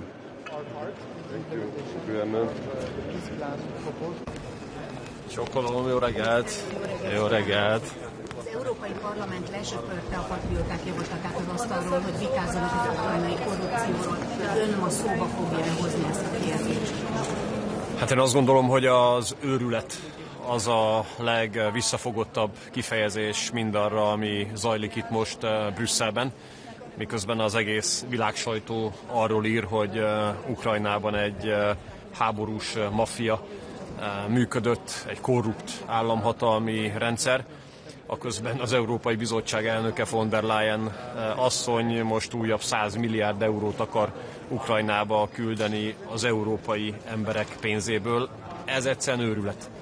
Az ember azt gondolná, hogy egy normális helyen ilyenkor villámgyorsan leállítják a kifizetéseket, és egy azonnali pénzügyi elszámolást követelnek. Szerintem ezt kellene tenni, azonnali pénzügyi elszámolást követelni, a kifizetéseket leállítani, egy háborús maffia, egy korrupt rezsim számára pedig leállítani a kifizetéseket, európai emberek pénzét többé egy ilyen háborús maffiába elküldeni nem szabad. Úgyhogy természetesen fel fogom hozni ezt a kérdést, az meg a brüsszeli demokrácia állapotáról mond el mindent, hogy egy ilyen súlyos ügyben még a helyzet megvitatásának lehetőségét is elutasítja az Európai Parlament.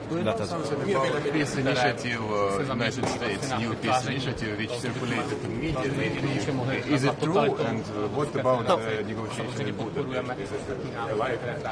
Yeah, what I know about this is the following, based on what I heard on the meeting between President Trump and Prime Minister Orban just recently in DC, is that the American president is still absolutely committed to bring forward his peace efforts.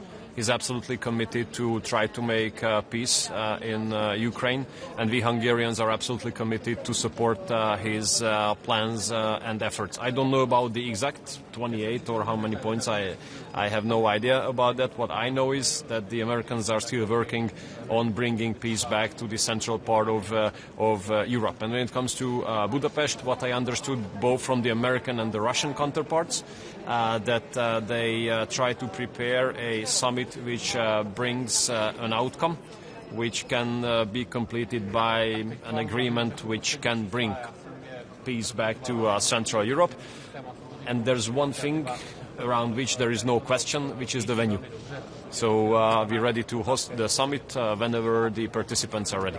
Minister, how do you think will the latest corruption scandal in Ukraine will affect EU support for Ukraine financial? Normally it should. Normally it should. So if Brussels and the leadership here in Brussels was normal, then they should have stopped the payments to Ukraine, and they immediately should have demanded for a financial clearance.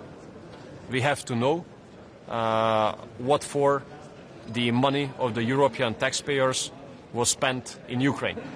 The whole global media circulates the news about the operation of this corrupt system, of this war mafia. And I have to tell you, this is the most moderate expression that I'm going to use now. It's crazy that the President of the European Commission sends a letter to the member states to give another 100 billion euros to Ukraine.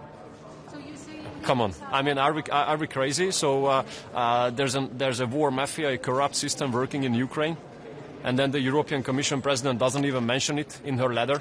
And instead of stopping the payments and demanding for immediate financial clearance, she wants to send another 100 billion to Ukraine. I mean, come on. This is insane. This is a scandal. Please, Hungary first. Mit jelent, miniszter úr, a háborús készülődés, illetve a központosítás szempontjából az, hogy a bizottság egy 48 órás vészhelyzeti mechanizmust szeretne a katonai konvojok mozgása tekintetében? Tehát, hogy tagállamokon át haladhassanak a katonai konvojok, annélkül, hogy a tagállamok erre külön engedélyt adnának. Van egy háborús pszichózis Brüsszelben.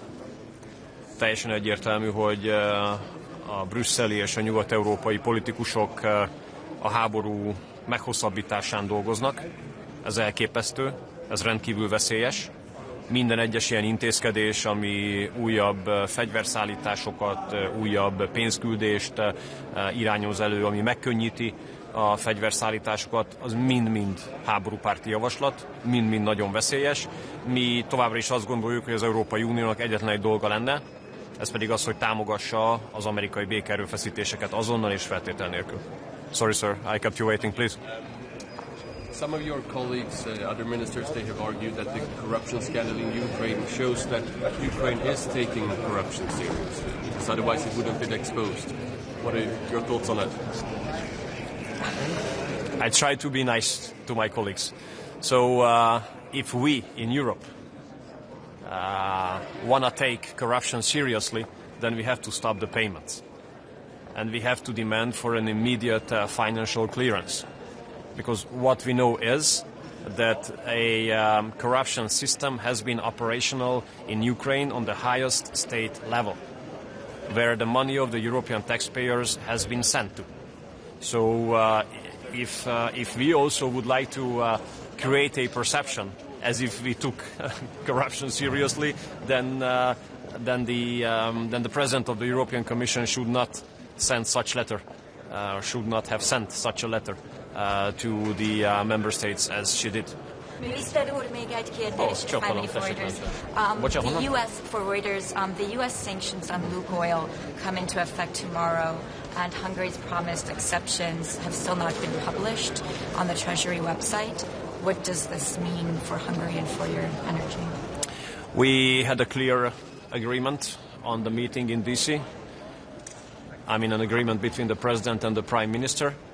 And the technical preparation of the implementation of this agreement has been going on. So you can absolutely be sure that we can continue to ensure the safe supplies of Hungary in an unchanged form. But do you have a timeline for that? Do you know when? Yeah.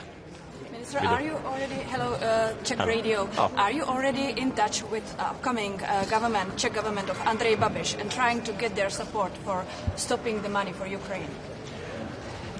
Well, first of all, my Prime Minister and the former and upcoming Prime Minister of the Czech Republic have been in constant contact. They are friends.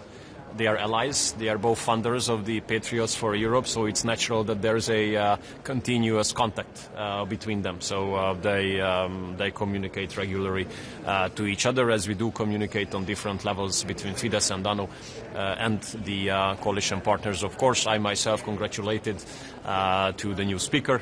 I myself congratulated to some of the new members of the parliament. And actually, we don't have to ask for support to our position here, because we understand that the upcoming Czech government is going to represent Czech national interest in a very determined way. And as far as I remember, those times when Prime Minister Babiš and Prime Minister Orbán were simultaneously in office, they have cooperated pretty well, and the Hungarian and the Czech national interests have fallen very close to each other on those most important dilemmas ahead of Europe. So I'm pretty sure that there will be a really great cooperation between Prime Minister Babiš, Prime Minister Orbán and Prime Minister Fico in the European Council. So dimensionally speaking, that's going to be a totally new situation. Free, strong, sovereignist, patriotic Central European Prime Ministers. That's going to be a different story compared to the current one. Minister, question about Russia. Please. Yes, Minister. The High Representative said that the time is not playing at the side of Russia. Do you think that the time really is not playing at the side of Russia? We see they are a bit relaxed, and even the American administration, they are not in a hurry. We see the comment of Mr. Orbán. Do you think the time is playing at the side of the European Union? My observation is that the establishment in Brussels, including the High Representative, has been living under illusions. They are living under illusions, especially when it comes to the war in Ukraine. The war has been going on for almost 4 years now, and Russia has been occupying more and more Ukrainian territories. So the issue is not that Ukraine would occupy Russia or would push back Russia, but Russia is occupying more and more territories in Ukraine. Plus, the sanctions have not pushed the Russian economy on its knees. So I think saying that the time is on the side of Ukraine is an illusion. Is an illusion. President Trump, he said as well that... Sorry, yes? President Trump said as well that success of Russia is not obvious, and the gain is very modest. Trump said it. Yeah, but it's not in a collision, or it's not 180 degrees different compared to what I said now. What I said is that the time is not on the side of Ukraine. It is an illusion to say that the time is on the side of Ukraine. I just only said this. We can consider the forward progress of Russia moderate or not moderate, but what I understand is that Russia is progressing, and it's not Ukraine progressing. That's the problem. Or that's the problem with the illusion of the establishment here in Brussels. Okay, guys, thank you so much. Bye-bye. Take care. One more question. Yes, please. One of the issues on your agenda stands the provocations from the Central Belarus, the sign of hybrid war, drones, balloons with cigarettes. What is your position on these tensions, and who stands behind it? Look, I have no clear knowledge about what has been going on. I heard the complaints from our Baltic friends. What I can tell you, principally speaking, is that violating the airspace of a sovereign country is unacceptable. But I don't know details about these issues. Thank you. Bye.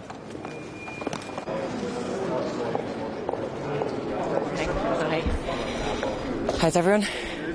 Good. Well, look, really delighted to be here this morning. Delighted to attend my very first Foreign Affairs Council meeting, and look forward to working with my European colleagues on many different issues. Of course, we have a busy agenda this morning. First up is our discussion on Ukraine. I think this is a critical juncture, not just for Ukraine, but for security across Europe. What Europe has always advocated for is a long-lasting, sustainable peace. And it is absolutely essential that that is where we get to. I think the actions of Russia most recently, their attacks on the civilian population, on critical infrastructure, but also on our friends and colleagues in Poland, show a country that is focused on continuing its aggression, not on peace. So it's really important that Europe remains united, that any peace agreement or ceasefire has the support of Ukraine and importantly of EU, and of course we'll hear from our Foreign Minister from Ukraine today as well, which is really important. On the Middle East, it's very welcome that we have a ceasefire, albeit a very, very fragile ceasefire. It's very welcome that humanitarian aid has continued to flow into the Middle East. However, it's very clear that we need significantly increased numbers of humanitarian aid. There are tens of thousands of young people, children, civilians that are still at risk of starvation, and so there's much more that we need to do. We need to continue to focus on what is happening in the West Bank as well, and I think it's extremely worrying that there continues to be breaches of international law in that regard. So that will be an important discussion today. We'll also discuss the ongoing situation in Sudan. Really pleased that it is formally on the agenda. Ireland had sought that this would be formally on the agenda. This is the largest humanitarian crisis anywhere in the world at the moment, not just in terms of the tens of thousands of people who are at risk of starvation, if not millions, but also the significant loss of life, the use of rape as a weapon of war.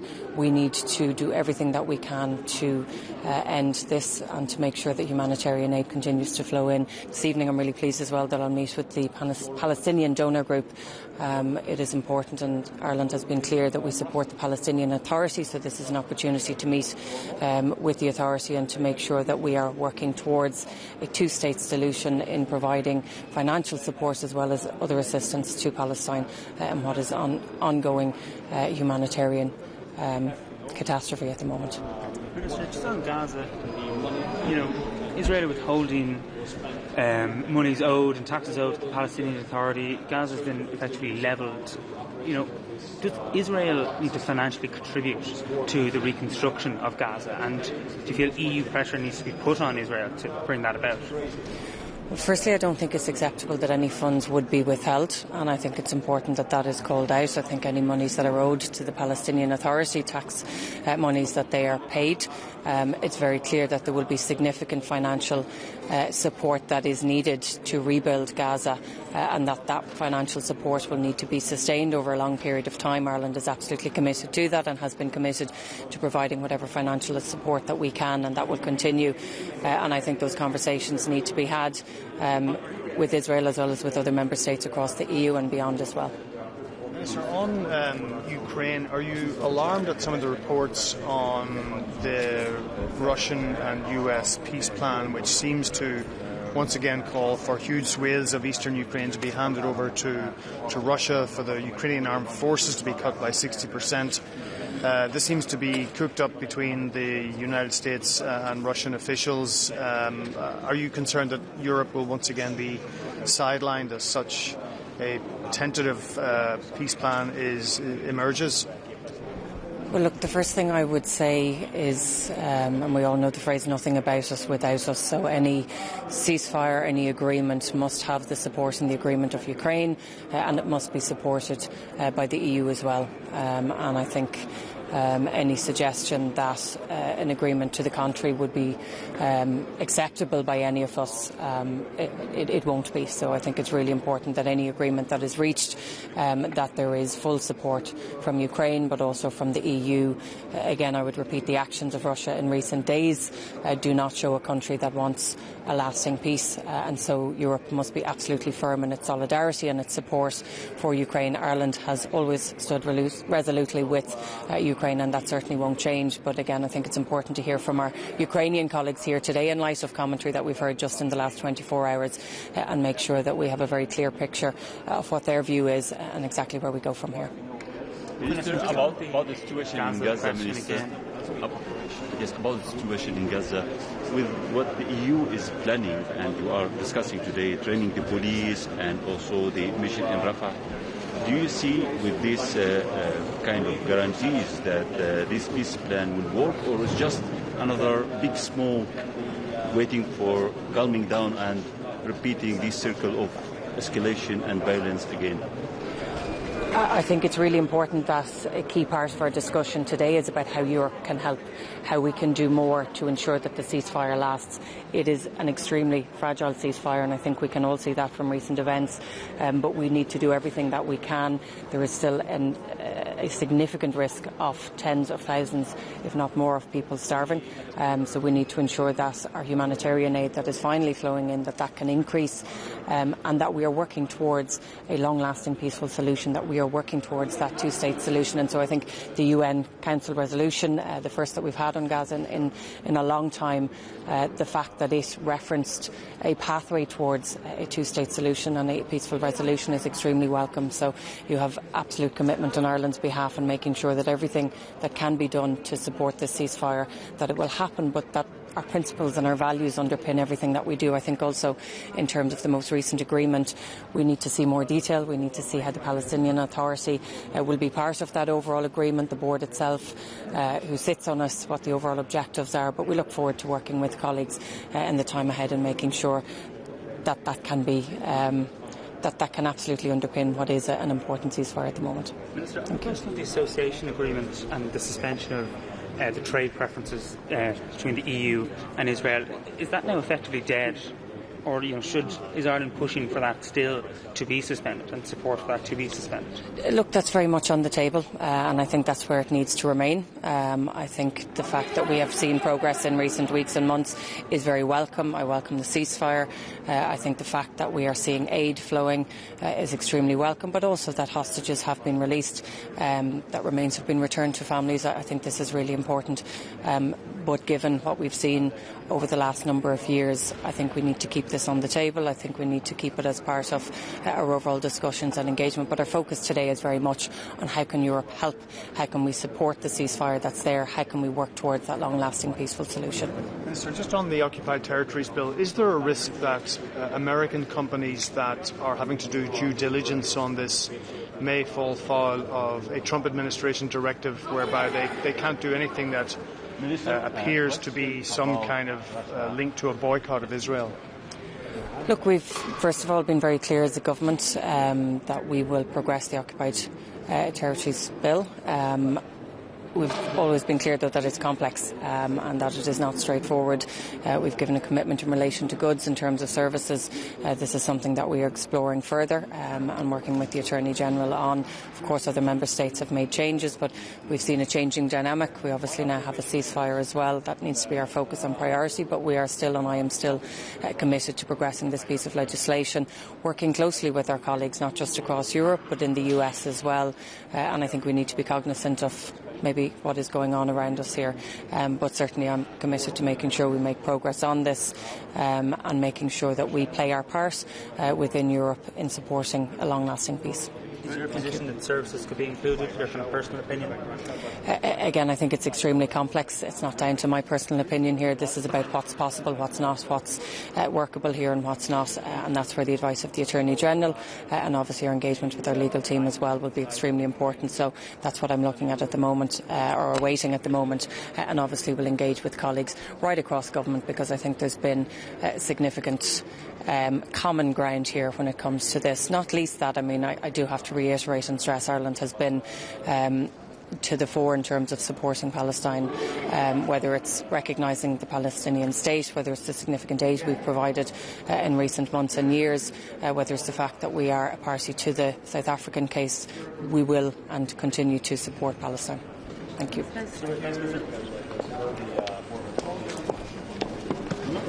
That is insane. That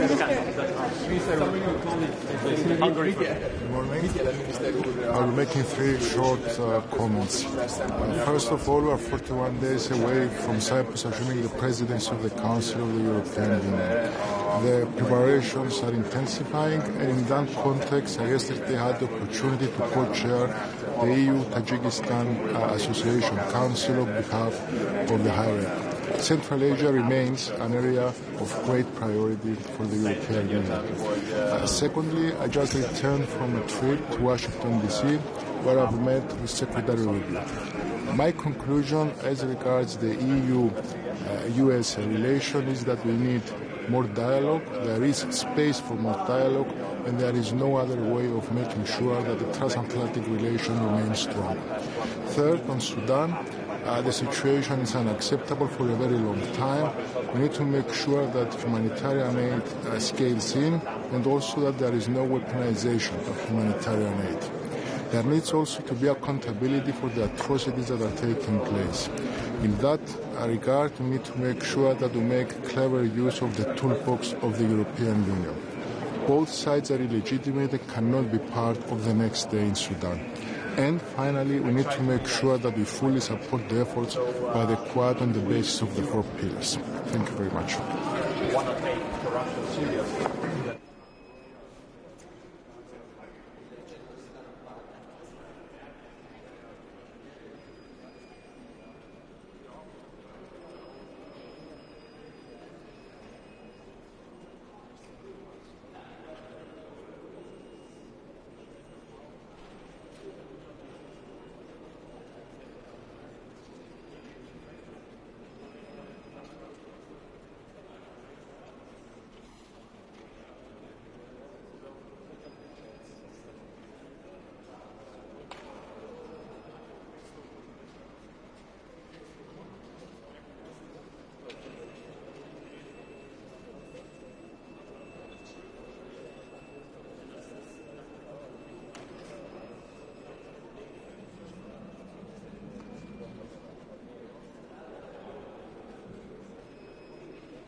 Ja, guten Morgen.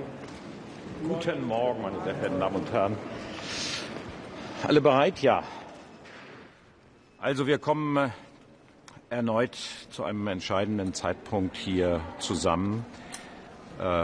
Jeder weiß, dass der Winter, der der Ukraine bevorsteht, der schwierigste werden wird. Und deswegen ist es mir noch einmal wichtig, ganz klar zu machen, die Bundesregierung Deutschland steht an der Seite der Ukraine. Alles das, was wir in der Vergangenheit gesagt haben, bleibt selbstverständlich richtig und notwendig. Und das bedeutet, die Ukraine kämpft ihren eigenen Kampf der Freiheit, aber sie kämpft auch den Kampf der Freiheit Europas. Und deswegen werden wir die Ukraine weiter unterstützen. Wir haben gerade politisch entschieden, dass die Unterstützung, was den militärischen Bereich angeht, für die Ukraine noch aufgestockt werden wird. Das heißt für das kommende Jahr 3 Milliarden mehr, insgesamt 12 Milliarden Euro deutsche Unterstützung für die Ukraine im kommenden Jahr. Und das macht politisch noch mal vollkommen klar, wo wir stehen. Und deswegen gilt natürlich auch für die Zukunft das, was alle Verhandlungen über einen Waffenstillstand, über auch eine weitere friedliche Entwicklung der Ukraine angeht, das kann nur mit der Ukraine besprochen und verhandelt werden. Und da wird Europa einzubeziehen sein. Wir lesen hier vollständig von einem Blatt. Und ich möchte das noch mal sehr klar formulieren. Wir begrüßen jede Initiative, die ergriffen wird, um in einen Verhandlungsmodus zu kommen. Aber die erste Voraussetzung ist, dass Wladimir Putin seinen aggressiven Angriffskrieg gegen die Ukraine beendet, dass wir zu einem Waffenstillstand kommt, ohne jede Vorbedingung, und dass dann miteinander fair verhandelt werden kann. Nur so geht es voran und nur so kann auch ein belastbarer Frieden erreicht werden. Das liegt im Kernpunkt unserer Interessen. Um dieses Thema herum werden wir heute insbesondere noch mal das Thema Schattenflotte auch in den Mittelpunkt stellen. Wir begrüßen ausdrücklich, dass die hohe Beauftragte hier jetzt konkret werden möchte. Denn das, was die Aktivitäten der Schattenflotte angeht, konterkariert all unsere Sanktionsbemühungen, die ja ein Ziel haben, nämlich Putin an den Verhandlungstisch zu bewegen. Wir müssen jetzt konkrete Maßnahmen treffen, die effektiv sind, die wirklich dafür Sorge tragen, dass nicht illegal Sanktionen umgangen werden können. Und insofern gibt es auch hier eine ganz klare Unterstützung von deutscher Seite. Der zweite große Konfliktherd bleibt selbstverständlich Gaza. Das verlieren wir nicht aus den Augen. Hier ist außerordentlich zu begrüßen, und das war immer auch unsere Position, dass es eine Resolution des Sicherheitsrates jetzt gibt. Diese muss umgesetzt werden. Und wir sind nach wie vor zu einer praktischen Unterstützung bereit. Das bedeutet einerseits, dass die EU-Missionen, die es bisher gibt, aktiviert werden können und verstärkt werden können. Hier brauchen wir ein enges Zusammenwirken mit Israel.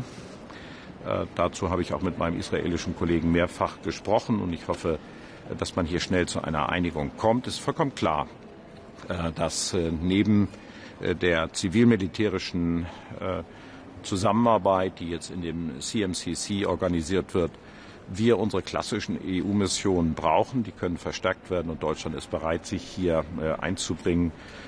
Wir sind insgesamt guten Mutes, dass all diese Anstrengungen zum Erfolg führen, denn das, was wir sehen, ist ja weiterhin eine breite Unterstützung, auch in der arabisch-muslimischen Welt, auch von palästinensischer Seite, für diese Bemühungen. Ich werde auch morgen mit dem palästinensischen Ministerpräsidenten über seine Fragen hierzu sprechen. Uns ist eine Abstimmung dazu von großer Wichtigkeit, und ich bin aber insgesamt vorsichtig optimistisch, dass das alles gelingt.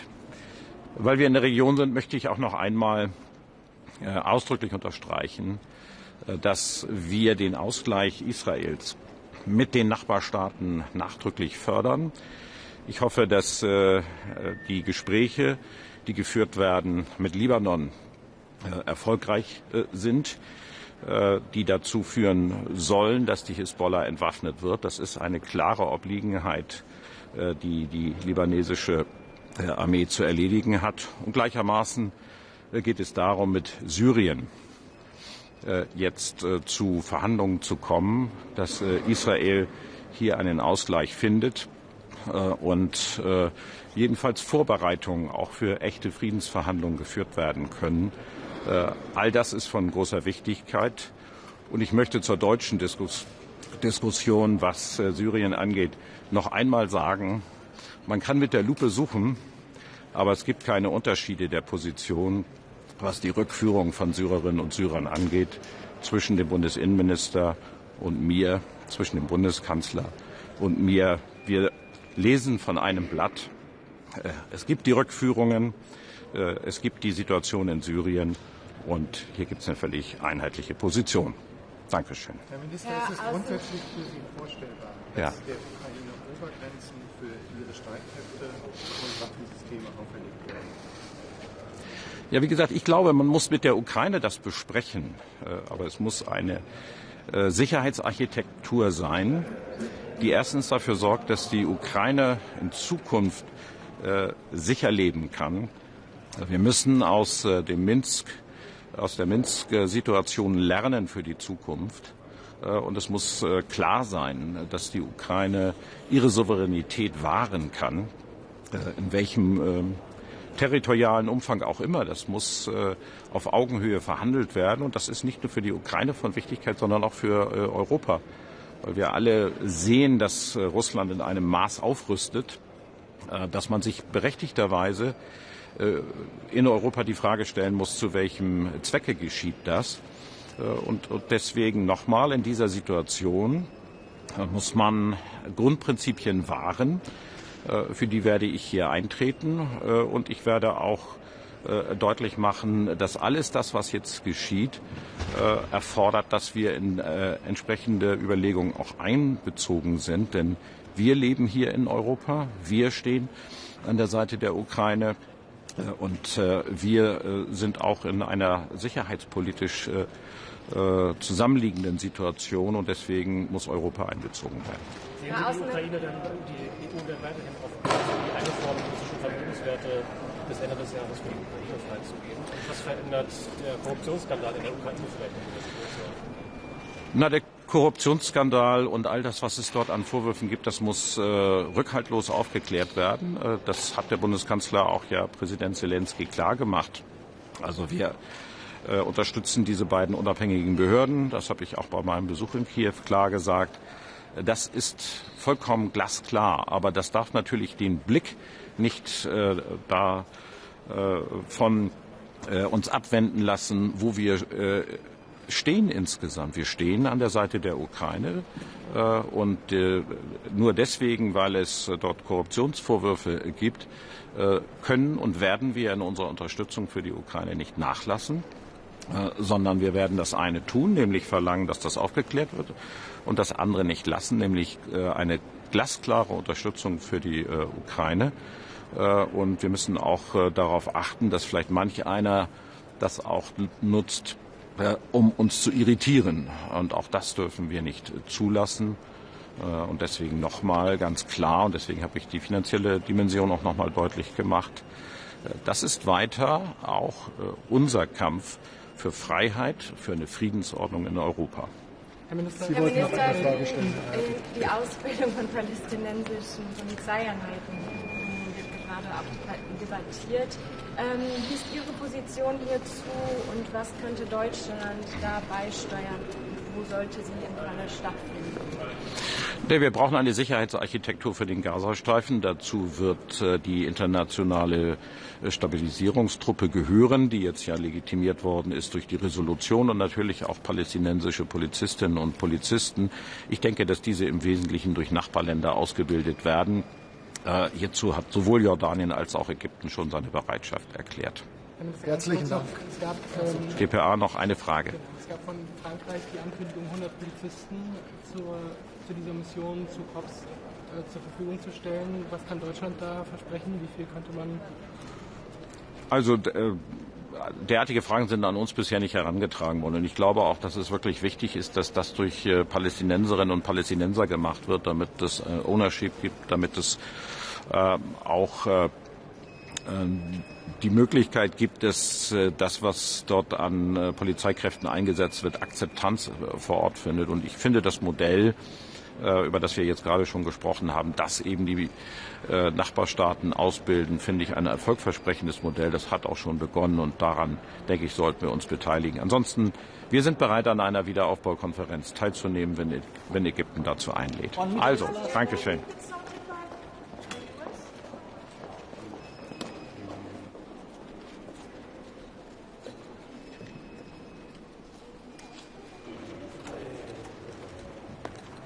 Morning, everyone. Morning. So, as you know, Lithuania is yet under another hybrid attack from Belarus, and that is the lesson from the previous attacks. When deterrence doesn't work, when we are not strong in our response, then we see that dictatorships take another criminal activity, instrumentalize it, weaponize it, and use it against us. So this time, this is the smuggling operations, smuggling balloons that interfere into our civil aviation, disrupt our flights, and causes us millions in damage. On national scale, Lithuania did our job, and then we are protecting our border. We even closed the crossings with Belarus. But what we have to do right now today is to increase sanctions on Belarus and send the strong message that European Union stands for its citizens, stands for its people, and we are protecting our people. And this is the way how we do it. We respond with the measures that we have. Sanctions, that's one of the measures. And what we are proposing, that is to add criteria of the hybrid attacks in the regime of Belarusian sanctions.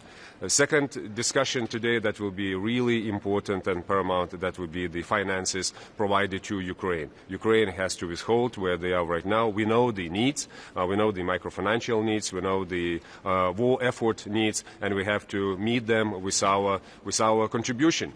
In Lithuania, we did it already. There is one line that we have no discussion about. That is support to Ukraine. 0.25% of our GDP next year, again, goes to Ukraine. Whether it is happening in the other capitals of Europe, we know the answer, not. And there are some that are really front runners, but in the majority of the capitals, it's not happening. We are not planning in our budgets. So then the paramount question is, so how we will finance it? And here we are with the frozen assets and this elegant way and proposal that was given to us by European Commission. We strongly support it, and we say that we have to move now. Because if we are not doing it today, if we are not having the political consensus on it, if we are not providing the solution for European Council later December, it means that we are in trouble the beginning of the next year.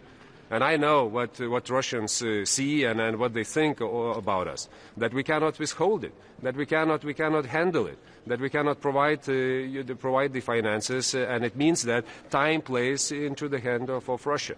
We have to deny them this scenario and deny them this view and perspective. That's why frozen assets has to be used in the loan of reparation form to Ukraine. Otherwise, I want to see the money, not the political solidarity talks. Show me the money. Show your plans with the budget. Then we can talk. If there are none, so let's move to the second option. If someone thinks that it's not about finances, okay, let's talk the scenarios. Let's talk the scenario for 26 for Ukraine, and then afterwards, what would be the scenarios for Europe? Because we have to get serious about it. It's not something that is, beyond, on the other side of our borders. That is happening here in Europe. And finally, that is also really important. That's the sanctions package that we have to prepare for the next year. That is 20th package. We are still going behind Americans, and this is paradox. Each time we speak about taking more responsibility, show the leadership, but what concerns sanctions, the United States are in front of us. I mean, they sanctioned Rosneft and Lukoil, and we couldn't sanction Lukoil in 19th package. That's why we have to include them in 20th package and add Rosatom. Finally, because we are proposing it, I don't know how many packages going back. So we have to do it this time, because otherwise we want really to call them like the big one, the biggest one, the most important one package, and still when there is the final result, we not deliver enough. So sanctions, that will be important. What do you think of the so-called American-Russian peace plan for Ukraine? Should Europe and Ukraine approve that? Or not? I haven't seen it. And I haven't met this morning anyone who saw it and who can comment on details. So I haven't seen the details, I cannot comment on the details, but I can comment on the principles that we talked previously. That's the sovereignty, that's the territorial integrity that we have to protect. These are really important things. These are important things for Lithuania. Each time when we speak with Americans, each time I remind them about Sumner-Wells Act that was passed in 1940. That was about non-recognition of occupation of Baltic countries. Same principle has to be here with Ukraine. We cannot take it as the new reality, new normal, that we are reviewing territories of the countries. That is important. The other thing is important is, of course, about Ukrainians. And they have to be at the table. They have to agree about it. And I haven't heard that they are on it.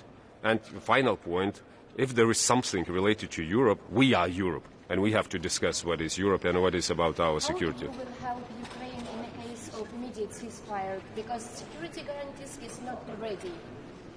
We will have to provide support to Ukraine after ceasefire. And this is some misperception that they also hear around the table, that when we will get the ceasefire, when there will be the peace agreement that would last longer, it means that it will be relief on our support to Ukraine. No. That would be on contrary. We'll have to increase it. As Lithuania committed to do it for 10 years. And ceasefire is not a criteria here. We will do it anyways. So we will have to provide what is needed for microfinances of Ukraine, for reconstruction. We will have to go serious about reparations coming from Russia. And, of course, supporting Ukraine armed forces. Because there has to be armed forces that would fix, as a minimum, Russians and deter in a conventional way. And then the second phase, that would be the plans of coalition of the willing. We prepared the operational plans for moving into Ukraine, so we will have to go and implement them. Do you think what just happened this morning showed a problem, which is that the White House and the Kremlin are negotiating, and the Europeans are reading about it in the media? I mean, doesn't this show that the Europeans are not participating in diplomacy when it comes to peace in Ukraine? We saw the great development that happened in the last half a year, almost a year, with the United States and Europe playing its role and its part. And we were at the table as Europe, in the form of E5, E3, and plus formats and all the others. We worked through coalition of the willing. We showed that we are taking the burden. Then we agreed on Pearl mechanism, American weapons, European money, and that was the dialogue and back and forth. So I think that it was successful. So this is the reason why I believe that in this phase, if there is a real one, if there is a new real phase, we will cooperate on it. And I do not see the big tragedy that there are some ideas how to end this war. That's good that it's coming from the United States. Look at the positive side. If they are working on it, it means that they are engaged. They are not dropping it for Europe only to deal with. And with the sanctions package that I just mentioned, it shows that they are also serious about pushing Russia. And at the end of the day, this is the real parameter to check it, whether it is something that we can achieve. Does it provide pressure on Putin or not? If not, it means that he will get something in addition on top of us, and it won't be in our advantage. So I would measure from this point of view. Until Americans are working on additional sanctions, Lindsey Graham's package is once again on the move. Maybe it will be a different situation this time. Thank you.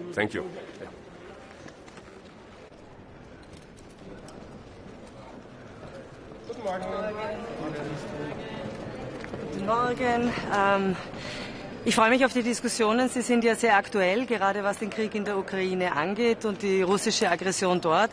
Auf der einen Seite ist es natürlich wichtig, dass wir weiter den Druck erhöhen und vor allem nachschärfen, immer wieder, vor allem bei der Schattenflotte, weil es einfach nicht sein kann, dass der Druck offensichtlich immer noch nicht groß genug ist, wirtschaftlich auf Russland, dass Putin und Moskau gewillt ist, diesen Krieg zu beenden.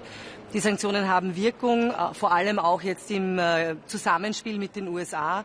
Aber es ist notwendig, dass wir hier nachschärfen. Natürlich freue ich mich aber auch auf die Diskussion natürlich zu den aktuellen Entwicklungen, gerade was jetzt den 28-Punkte-Plan angeht. Ich begrüße jede Bemühung, die dahingehend ist, das Töten zu beenden. Ich bleibe aber dabei. Ich glaube, grundsätzlich muss mal die Bereitschaft ernsthaft da sein von Russland, auch einen Waffenstillstand einzugehen. Und ohne die Ukraine und auch ohne Europa wird es keinen Friedensplan geben. Es ist notwendig, sicherlich den Dialog zwischen Europa und den USA zu intensivieren, damit wir hier auch eine gemeinsame Sichtweise haben, wie wir die Friedensbemühungen vorantreiben können. Frau Bundesministerin, was sagen Sie denn zu den Punkten des Friedensplans? Einer ist da zum Beispiel, dass der Donbass, also die Reste des Donbass zu der Ukraine noch kontrolliert abgegeben werden soll. Ein anderer ist, dass die ukrainische Armee beschränkt werden soll. Was sagen Sie dazu? Gut, ich habe vorher gesagt, dass kein Friedensplan funktionieren wird, wenn nicht das ukrainische Volk, die Ukrainer auch zustimmen. Und hier scheint mir schon eine Imbalance zu bestehen, dass hier sehr stark auch russische Interessen verfolgt werden. Aber es ist ein Ausgangspunkt vor allem einmal, und darum geht es, glaube ich, schon auch, Moskau dazu zu zwingen, sich einmal zu deklarieren, was denn realistischerweise ein Prozess sein kann. Weil bis jetzt haben wir sehr viel Hinhaltetaktik von Seiten Russlands gehört, in den letzten Monaten erlebt. Die Ukraine hat sich bereit erklärt zu vielem, zu einem umfassenden Waffenstillstand, zu Verhandlungen. Und man hat eigentlich immer den Eindruck bekommen, Russland meint das nicht ernst. Das ist nie ein ernsthaftes Bemühen um Frieden. Und insofern sehe ich das sehr wohl jetzt einmal auch einen Punkt der Trump-Administration auf Moskau Druck auszuüben und zu sagen, okay, dann legt einmal die Karten auf den Tisch, was wollt denn eigentlich ihr und wie stellt ihr euch das vor? Aber zeigt es nicht eine gewisse Grundproblematik? Ich meine, die Europäer finanzieren mittlerweile alleine die Ukraine. Gleichzeitig gibt es Friedenspläne, die der Kreml und das Weiße Haus ausverhandeln, von denen die Europäer nur in den Medien lesen. Ja, deshalb habe ich gesagt, ich glaube, dass es sehr notwendig ist, den Dialog auch zwischen der Europäischen Union und den USA mit der Trump-Administration zu führen. Ich war ja im Juli bei State Secretary Marco Rubio und wir haben uns auch über die Ukraine natürlich unterhalten. Unter anderem ist auch das OSZE-Ministertreffen im Dezember meines Erachtens eine gute Gelegenheit, weil die Amerikaner, aber auch die Russen und die Ukraine dort Mitglied sind, dass wir auch solche Institutionen nutzen. Aber ich glaube, es ist im gemeinsamen Interesse, gemeinsam auch vorzugehen, um diesen Krieg zu beenden, aber auch im Interesse der Ukraine und im Interesse der Sicherheit Europas. Ich finde, man sieht das sehr gut bei den Sanktionen. Da ist dann schon die Trump-Administration doch umgeschwenkt und hat die Sanktionen verschärft. Wir sehen massive wirtschaftliche Effekte auf Russland. Das ist gut so. Aber offensichtlich ist der Druck noch immer nicht groß genug, dass Moskau sagt, es zahlt sich nicht aus, diesen Krieg fortzuführen. Eine letzte Frage noch zum Gaza-Friedensplan. Da wieder diskutiert, ob die EU dabei helfen soll, palästinensische Polizisten auszubilden. Was könnte denn Österreich ganz konkret bei diesem Friedensplan für Gaza beitragen? Also zum Friedensplan, ich finde das ganz wichtig, dass wir jetzt auch ein Sicherheitsratsmandat haben, einen Beschluss haben. Damit steht das einmal auf soliden Beinen und es muss uns allen bewusst sein, dass das sehr fragil ist, auch der Waffenstillstand in Gaza. Umso wichtiger ist es meines Erachtens jetzt, dass wir Kräfte bündeln. Die EU ist gewillt, einen Beitrag zu leisten. Wir werden das diskutieren. Da geht es um die Frage der Ausweitung des Mandats, was wir genau machen können, eben Ausbildung von Polizisten. Und auch wir in Österreich wollen einen Beitrag leisten. Es ist gerade auch mein Sonderbeauftragter für den Nahen Osten, Arad Benkö, dort gewesen, gestern beim CMCC, also bei dem Koordinationszentrum, das sich jetzt kümmern muss. Warum? Weil wir jetzt eigentlich einmal dort alles bündeln wollen. Wir haben verschiedene Aktivitäten in Bezug auf humanitäre Hilfe, verschiedene Aktivitäten politischer Unterstützung, Ausbildung, auch natürlich der Sicherheitsleute, die natürlich auch Sorge dafür tragen müssen, letztlich auch eine Zukunft für Gaza zu schaffen. Und das ist jetzt klug, in diesem Koordinationszentrum das zu bündeln. Und wir als Österreich wollen einen Beitrag leisten. Wir sind bereit dazu, werden das auch tun und sind im Moment in der internen Abstimmung bei uns in der Regierung, wie denn das konkret ausschauen kann. Danke sehr.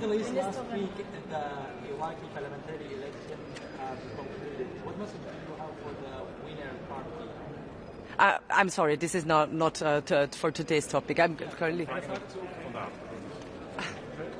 eine Frage, ich muss das dann drauf. Ich bin gut. Eine Frage zum Ukraine noch. Der von dem Korruptionsskandal erschüttert wird. Die Person, die da im Zentrum steht, soll sich ins Ausland abgesetzt haben, womöglich in Österreich, heißt es in Medienberichten. Wäre das vielleicht eine Person, die von der EU auch mit Sanktionen verbunden ist? Wie kann man verhindern, dass Hilfsmittel für die Ukraine nochmal in so Korruptionsskandal verwendet? Der Kampf gegen Korruption in der Ukraine ist ein wirklich wichtiger, auch für uns in Europa. Das ist ja auch ein Grund, warum wir den Prozess des EU-Beitritts vorantreiben wollen, die nächsten Schritte eröffnen wollen, weil das eine Grundbedingung ist. Es wird keinen Wiederaufbau geben, es wird keine politische Stabilität geben, wenn dieser Kampf gegen Korruption nicht entschlossen geführt wird. Und ich glaube, wir haben schon gesehen im Sommer, dass die Europäische Union hier Mittel hat, auch entsprechend auf die Ukraine einzuwirken, da scharf vorzugehen. Es ist gut, dass das jetzt ans Licht gekommen ist. Ich bin sehr davon überzeugt, dass es auch wichtig sein wird, das weiter zu verfolgen und auch entsprechende Maßnahmen zu setzen. Danke.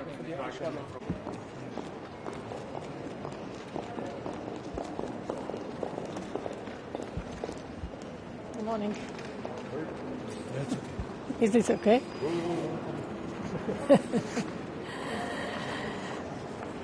Good. Is better? I don't know now. Okay, good morning to everybody. As you know, today is a very important day. First, Foreign Affairs Council is ongoing. There will be a point on the Middle East. I'll be there reporting Commission's position. And then today there will be a very important meeting of the Palestine Donor Group, or political capital in the Palestinian Authority, in order to have them stronger and to make them be interlocutor at the table once the situation allows. What else? Today, the Pact for the Mediterranean will be endorsed by European ministers, and the pact will be presented on the 28th of November, next week, on Friday, in Barcelona, on the occasion of the 30th anniversary of Barcelona Declaration. So this Pact for the Mediterranean is, in fact, the framework for better cooperation and partnership with our neighborhood, 10 neighborhood countries, plus Gulf. So Gulf is always on board, because we cannot imagine the situation in the Middle East and in the Mediterranean without having Gulf countries involved. You said the Palestinian Donor Group is coming together. There are substantial financial aids going to Gaza. Who will be the money transferred to exactly? First of all, you know that we, up to now, we as the European Union and Commission paid 30 billion euro for the Palestinians. Now we have new reform matrix program, which is 1.6 billion for this year, next year, and 2027. 1.6 billion euro. So we are the biggest payers, and this is the reason why we are saying that we want also to be players, because we are really keeping the Palestinian Authority alive. Of course, we expect whoever wants to contribute. You know, everybody speaks about the situation in Gaza, in West Bank. This is the moment to act. So let's see. I cannot anticipate who will be the biggest payers and donors. But this Palestine Donor Group is not for donations. To platform to see whether Palestine Authority can be reformed, and we think that they can be. This is the reason why we are investing in them, but we want them to show, because without them there won't be any success. So we need them to be involved, Palestinians. Will the EU funds already start going to Gaza, even though Gaza is split? Will they go to the part of Gaza that is currently controlled by Israelis? Will some of it also flow to Hamas areas? How will it work?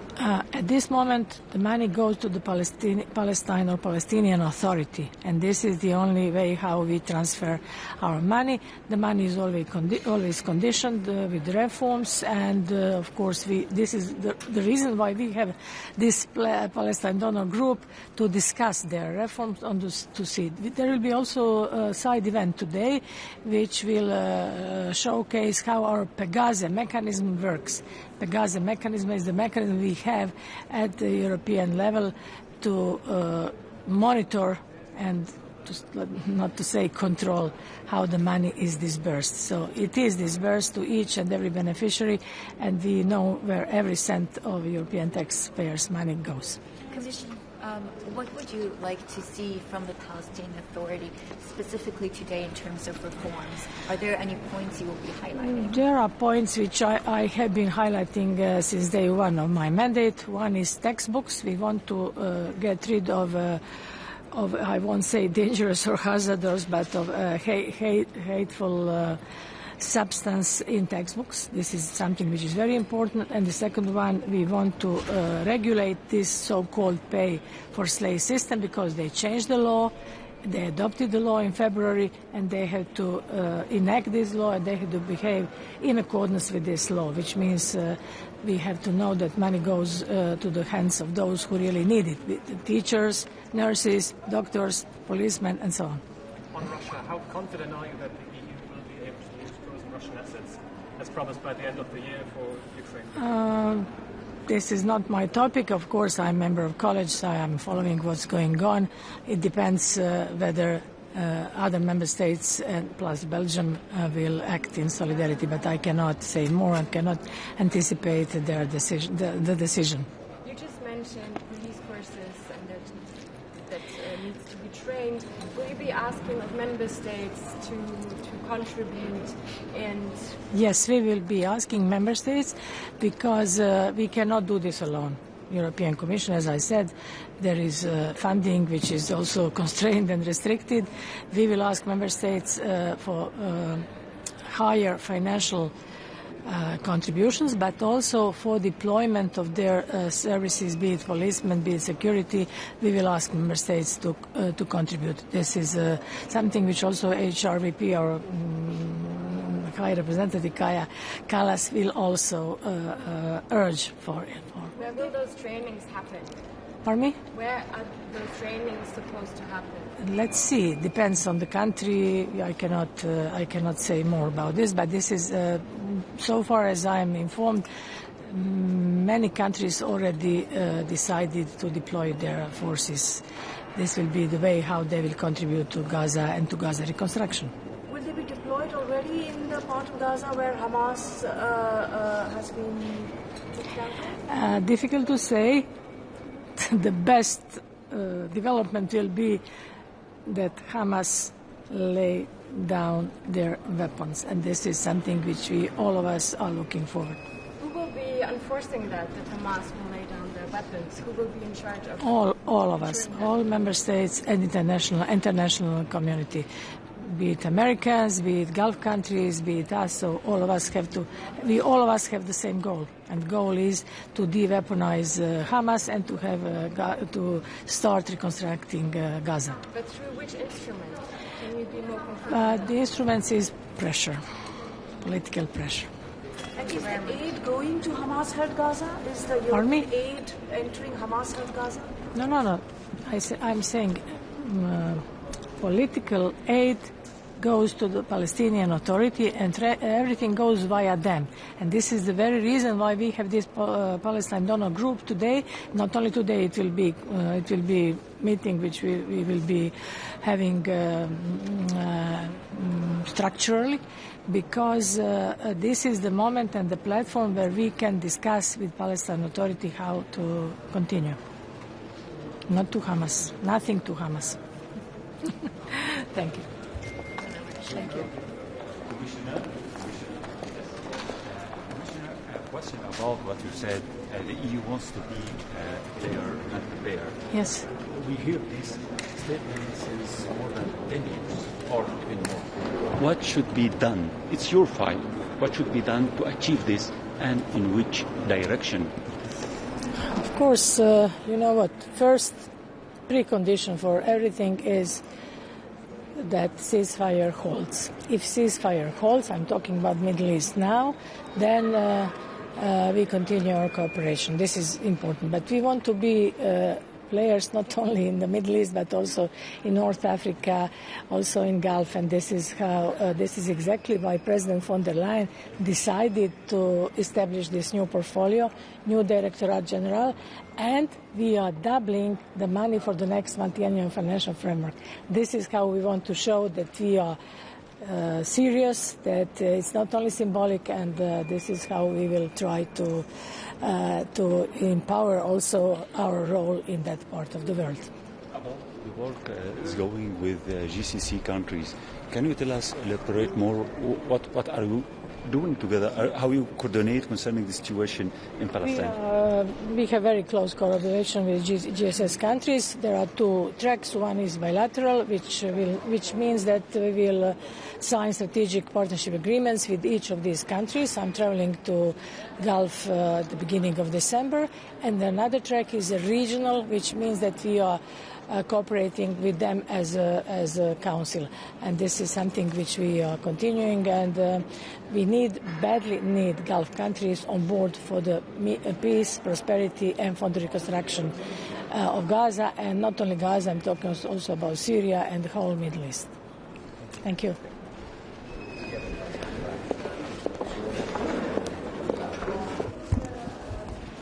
Buongiorno, bene? Fa freddo oggi? Bene. Salute bene. Fa freddino però. Sull'Ucraina. No negoziati. Voi vi aspettate che la Commissione metta sul tavolo delle proposte giuridiche precise prima del Consiglio europeo sui modi per finanziarla nei prossimi anni? Oppure vi va bene anche se arrivassero dopo? L'importante è trovare una soluzione sull'utilizzo dei beni russi congelati. Noi siamo favorevoli all'utilizzo di questi beni per sostenere l'Ucraina, però bisogna individuare la base giuridica che permetta di fare questa scelta. Quindi c'è soltanto una questione giuridica, non è una questione politica, bisogna vedere come si può fare e come garantire anche la stabilità dell'Eurozona. Ecco, questi sono i punti chiave che dobbiamo essere in grado di risolvere. Questo è fattibile, perché ci sono molte perplessità. Il Belgio, che poi sta vivendo anche un momento politico particolare, sembra molto perplesso. Si parla di un prestito ponte per decidere. Bisogna valutare se sono i giuristi, i giureconsulti che devono fare un'analisi approfondita insieme alla Banca Centrale Europea. Politicamente siamo favorevoli, però ripeto, serve la base giuridica, perché non si possono commettere errori quando si fanno azioni di questo tipo, perché sennò rischiano di essere un boomerang, quindi dobbiamo evitare assolutamente che sia un boomerang. Detto questo, noi continueremo a sostenere l'Ucraina. È pronto il nostro nuovo pacchetto italiano, appena informato il Copasir, cosa che farà rapidamente il ministro Crosetto. Saranno inviate le armi che servono, le armi e anche tutto lo strumento militare, anche abbigliamento, insomma sono più cose. La nota della Presidente informa anche che parlerete del contrasto alle flotte ombra. Contrasto? Alla flotta ombra. Sì, certamente sì, è un problema che abbiamo affrontato anche in occasione del recente G7 in Canada. C'è un problema perché ci sono tante navi che sono apparentemente non russe, ma poi sono navi russe che fanno business, affari, c'è violazione dell'embargo, quindi violazione delle sanzioni, quindi bisogna intervenire anche da questo punto di vista, più tutti i rischi di guerra ibrida, perché c'è un tema anche che riguarda la guerra ibrida, attacchi cibernetici, disinformazione. Se ne è parlato anche al Consiglio Supremo di Difesa, ci sono le relazioni del Ministro Crosetto, nella riforma del Ministero degli Esteri che entrerà in vigore, sarà operativa dal 1° gennaio di quest'anno. Abbiamo costituito anche una Direzione Generale della Sicurezza Cibernetica che si occuperà anche di intelligenza artificiale, ci sarà anche una sala operativa che servirà a prevenire e contrastare tutti gli attacchi di questo tipo.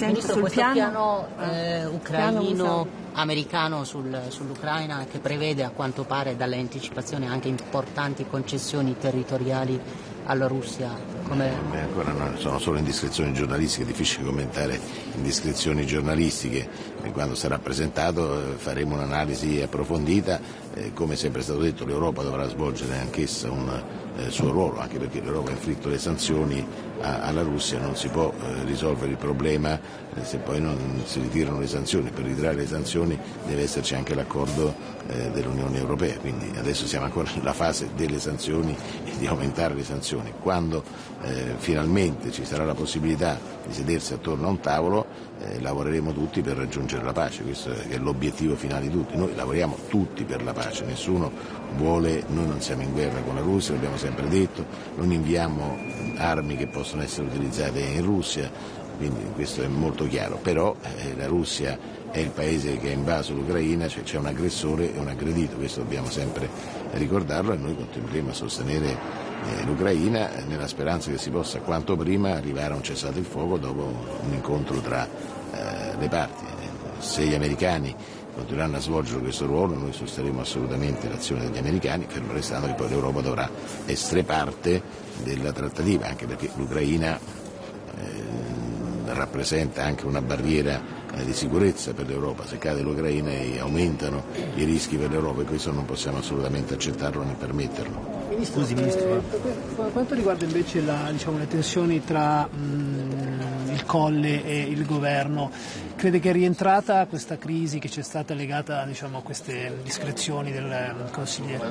Sì, il problema non era in ogni caso il Presidente della Repubblica, nei confronti dei quali tutti nutriamo grande rispetto, ne rispettiamo la terzietà perché il Presidente della Repubblica è sempre e comunque al di sopra delle parti. Il problema riguardava alcune dichiarazioni fatte in occasione di una cena da un consigliere del Quirinale, lì che è nato il problema, ma mi pare che l'incontro tra il Presidente del Consiglio e il Presidente della Repubblica di ieri abbia concluso questa vicenda. Sì, però c'è qualcuno che sospetta che in quella riunione del Consiglio Supremo di Difesa sia successo qualcosa che a Meloni non è piaciuto e che questo scontro sia stato il prodotto di qualcosa che lei ha partecipato, immagino così. Non c'è stato nessuno scontro, nessun problema, anzi. Direi che il Presidente del Consiglio e il Presidente della Repubblica hanno detto che si sarebbero incontrati presto, così come è accaduto, quindi non c'è stato nessun contrasto, nessuno scontro, poi c'era un'unità di intenti e di vedute sulla vicenda ucraina, il governo ha una linea ben chiara, sostegno all'Ucraina e quindi non c'è stato nessun rispetto, ripeto, anche per le altre questioni nessun problema, è stata una riunione direi molto distesa, molto positiva. Senta Ministro, tornando sull'Ucraina, uno dei temi sul tavolo al Consiglio Affari Esteri è anche quello di un possibile coordinamento tra gli Stati membri proprio sulla gestione del problema della flotta ombra. Ma in questo caso sa che la Francia ad esempio qualche tempo fa ha abbordato una di queste navi per verificare la situazione. Cioè, l'Italia potrebbe fare una cosa del genere oppure noi siamo più cauti da questo punto di vista? Vediamo, noi tutto quello dobbiamo evitare un innalzamento della tensione, dobbiamo fare l'esatto contrario, quindi lavoreremo e discuteremo con i nostri interlocutori alleati e io credo sempre che le scelte debbano essere fatte a livello di Unione Europea. Sono un europeista e come per le sanzioni si decide insieme, così anche per qualsiasi altro tipo di intervento, anche sulla flotta ombra si debba lavorare insieme in coordinamento. Su Gaza il ministro francese ha annunciato che la Francia è pronta a inviare degli armi per addestrare agenti di polizia palestinesi. Volevo chiedere il ruolo eventualmente italiano e quanti carabinieri. Noi siamo già nel comitato di coordinamento che è a Ashdod con diplomatici e militari. Abbiamo dato sempre la nostra disponibilità a essere protagonisti sia per quanto riguarda la ricostruzione. Ieri ho parlato a lungo con il ministro degli esteri egiziano proprio della conferenza che si svolgerà al Cairo il prossimo mese. Abbiamo parlato anche della disponibilità italiana di partecipare alla formazione della polizia palestinese, lo possiamo fare in Giordania, lo possiamo fare in Egitto. I nostri carabinieri già stanno addestrando la polizia della Cisgiordania, adesso sarebbe da addestrare quella di Gaza. Noi siamo disposti a farlo in territorio esterno, pensiamo alla Giordania. Già, come sapete, c'è stata la visita di una nostra delegazione guidata dall'inviato speciale per Gaza, che è l'ambasciatore Archi, che è già stato a Ramallah, è stato in Israele, è stato in Egitto, è stato in Giordania, adesso andrà in Gran Bretagna, probabilmente negli Stati Uniti, per vedere qual è il ruolo dell'Italia e come collaborare con i paesi arabi. Però siamo pronti a inviare i carabinieri per la formazione della polizia, ancora rafforzare il contingente che forma la polizia in Cisgiordania, ma anche per formare la futura polizia che dovrà operare nella striscia di Gaza. Insomma, la nostra disponibilità c'è stata e ci sarà, già lo stiamo facendo, quindi vedremo in quale forma e in quali luoghi, ma ripeto, Giordania potrebbe essere una soluzione, stiamo già lavorando con i Giordani, e Egitto potrebbe essere l'altro luogo dove addestrare. Siamo prossimi a un'importante tornata elettorale in Italia. Quali sono le sue sensazioni? Parlo delle regionali, credo ci potrebbe essere ad esempio una sorpresa in Campania. Le sensazioni sono molto positive perché certamente il centrodestra cresce, Forza Italia secondo tutti coloro che hanno fatto la campagna elettorale è in forte crescita sia in Veneto, sia in Campania, sia in Puglia. Certamente la Campania, che sembrava una regione non contendibile da parte del centrodestra, oggi è assolutamente contendibile. Dipende da quello che accadrà in questi ultimi giorni. Io sarò domani sera a Napoli per concludere la campagna elettorale, ma sono convinto che la partita si giocherà fino all'ultimo voto. Voglio essere ottimista, scaramantico ma ottimista. Senta, domani probabilmente arriva la procedura di infrazione contro l'Italia sul Golden Power con i Caribi PM. Lei l'aveva messo a verbale fin dal Consiglio dei Ministri, che era contrario. E che cosa farete adesso? Ci saranno le risposte da dare, il governo risponderà. Mi auguro che si possa risolvere il problema. Io ripeto, avevo messo a verbale tutti i ministri di Forza Italia che appunto mancava la base giuridica,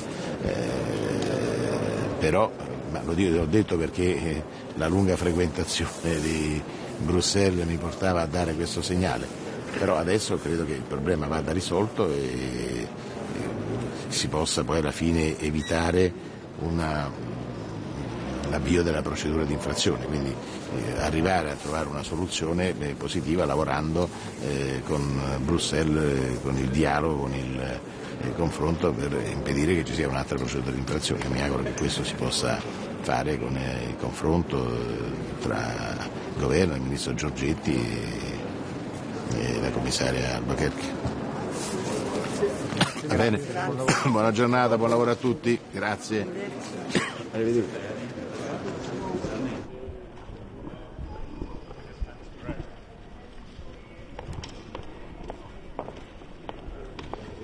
Buenos días. Hoy hace 50 años que terminó la dictadura franquista y permitió que España pudiera empezar a recorrer un camino de libertad, de democracia y también de soñar con estar en Europa. El hecho de que yo hoy pueda aquí en Bruselas presentar la voz de España con fuerza, de un país democrático, en libertad, un país que abraza abiertamente los valores europeos, se debe al camino que empezamos a recorrer hace 50 años con la muerte del dictador y el hecho de que hoy hace 50 años que terminaba la larga noche de piedra de una de las dictaduras más crueles y sangrientas que había en Europa. Hoy la voz de España va a defender esos valores europeos, valores de libertad, de democracia, de paz, de tolerancia en Ucrania. Hace 2 días el presidente Zelensky estaba en Madrid y recababa todo el apoyo de España tanto tiempo como haga falta. Hemos anunciado un nuevo paquete de ayuda militar, de reconstrucción, de ayuda humanitaria. Estamos hablando de más de 600 millones de euros en un momento en el que se inicia un cuarto invierno y en el que Rusia no ceja en sus ataques completamente injustificables, contrarios al derecho internacional humanitario, contra la población civil y contra las infraestructuras energéticas de Ucrania. Y, por lo tanto, España va a seguir apoyando al presidente Zelensky, a su gobierno en la defensa de su soberanía, de su libertad, de su democracia, y vamos a seguir apoyando al sistema energético ucraniano. Hace muy poco enviábamos 70 generadores y nuestra ayuda a través de la Agencia Española de Cooperación va a tener 2 grandes vectores. Uno va a ser el agua y el otro precisamente la infraestructura energética. Y también, por supuesto, vamos a seguir denunciando los crímenes que se están cometiendo contra la población civil. España va a apoyar cualquier propuesta, oportunidad de paz justa y duradera para Ucrania. Pero tiene que quedar claro que cualquier propuesta de paz tiene que pasar por respetar la integridad territorial y la soberanía de Ucrania. Y tiene que hacerse con Ucrania y con la Unión Europea en el centro de cualquier negociación y de cualquier decisión. Nada se puede hacer a espaldas de Ucrania, nada se puede hacer a espaldas de la Unión Europea. Y, desde luego, cualquier posibilidad de paz que se quiera plantear para Ucrania tiene que empezar por un alto el fuego. Y en estos momentos Rusia no está dando ningún indicio de que, por supuesto, quiera la paz, pero ni siquiera un alto el fuego, ni siquiera conceder una tregua energética, cesar con esos bombardeos y esa destrucción indiscriminada de infraestructura energética y de ataque a la población civil. Vamos a tratar también la situación en Gaza, en Oriente Medio, en Palestina. Va a haber una conferencia de donantes y les anuncio que España es en estos momentos el primer donante bilateral al presupuesto de la Autoridad Nacional Palestina. Hace muy poco tiempo, en el Consejo de Ministros, comprometíamos otros 50 millones de euros al presupuesto palestino. La Unión Europea es también el principal donante a la Autoridad Nacional Palestina y, por lo tanto, la voz de Europa tiene que estar absolutamente presente y la voz de la Autoridad Nacional Palestina en todo lo que toque al futuro de Gaza. Lo expresaré tanto en el Consejo de Asuntos Exteriores, con el resto de mis colegas, como hoy en la conferencia de donantes, pero con la legitimidad moral y también financiera de que España es el principal donante bilateral al presupuesto de la Autoridad Palestina. Tiene que haber claramente en todo lo que se haga en torno a Gaza, tenemos que tener a la autoridad palestina completamente involucrada y en el centro de todo lo que se decida en el futuro de Gaza. Hay que intentar lo antes posible que una única autoridad palestina sea la que lleve a cabo los esfuerzos tanto de seguridad como de reconstrucción de Gaza y Cisjordania. Sigue habiendo un nivel inaceptable de violencia en Gaza y también en Cisjordania, donde hay una violencia desatada de los colonos extremistas que no debe de tolerarse por parte de la Unión Europea. La Unión Europea lleva muchos años trabajando, financiando, y hoy en la conferencia de donantes y también en la sala del Consejo voy a solicitar que los desembolsos que haga la Unión Europea, especialmente a través del programa Pegase, se hagan con la mayor rapidez posible, porque hay un intento de asfixia financiera de la autoridad palestina para dejarla definitivamente fuera de juego. Y la voz de Europa dentro de todo este incipiente y todavía muy frágil proceso de paz que se está dando en Gaza tiene que ser precisamente para traer de la mano a la autoridad palestina y para dejar claro que tanto las condiciones como los intereses de Europa tienen que estar presentes. Y los intereses de Europa pasan, las conclusiones del Consejo lo han dicho en muchas ocasiones, por la solución de 2 estados. Esta paz incipiente que todavía está muy lejos de ser una realidad y que tenemos que consolidar, tiene que servir para poner en pie ese Estado de Palestina, no para fragmentar aún más Gaza y para alejar todavía más a la Autoridad Nacional Palestina. Y por lo tanto, Europa, que tiene una larga historia de trabajo conjunto con el pueblo palestino y con la Autoridad Nacional Palestina, tiene que hacer oír su voz y no simplemente un seguidismo de propuestas que hagan otros. Dispuestos a trabajar con todos, pero desde luego con Europa en el centro, teniendo muy claro que el objetivo, y esa tiene que ser la gran condición que ponga la Unión Europea, tiene que ser la solución de dos estados. No podemos empezar a duplicar todas las estructuras que ya existen y que han demostrado que desde luego pueden dar resultados, como son las que ya están puestas en marcha en manos de la Autoridad Palestina en Cisjordania, y no se trata de dividir aún más a los palestinos ni de debilitar a la Autoridad Palestina, sino de reforzarlas. Vamos a tratar también una zona que España conoce perfectamente y por la que empuja en el seno de Europa con fuerza, como es el Sahel. El Sahel son nuestros vecinos africanos, los vecinos de Europa, pero muy directamente los de España.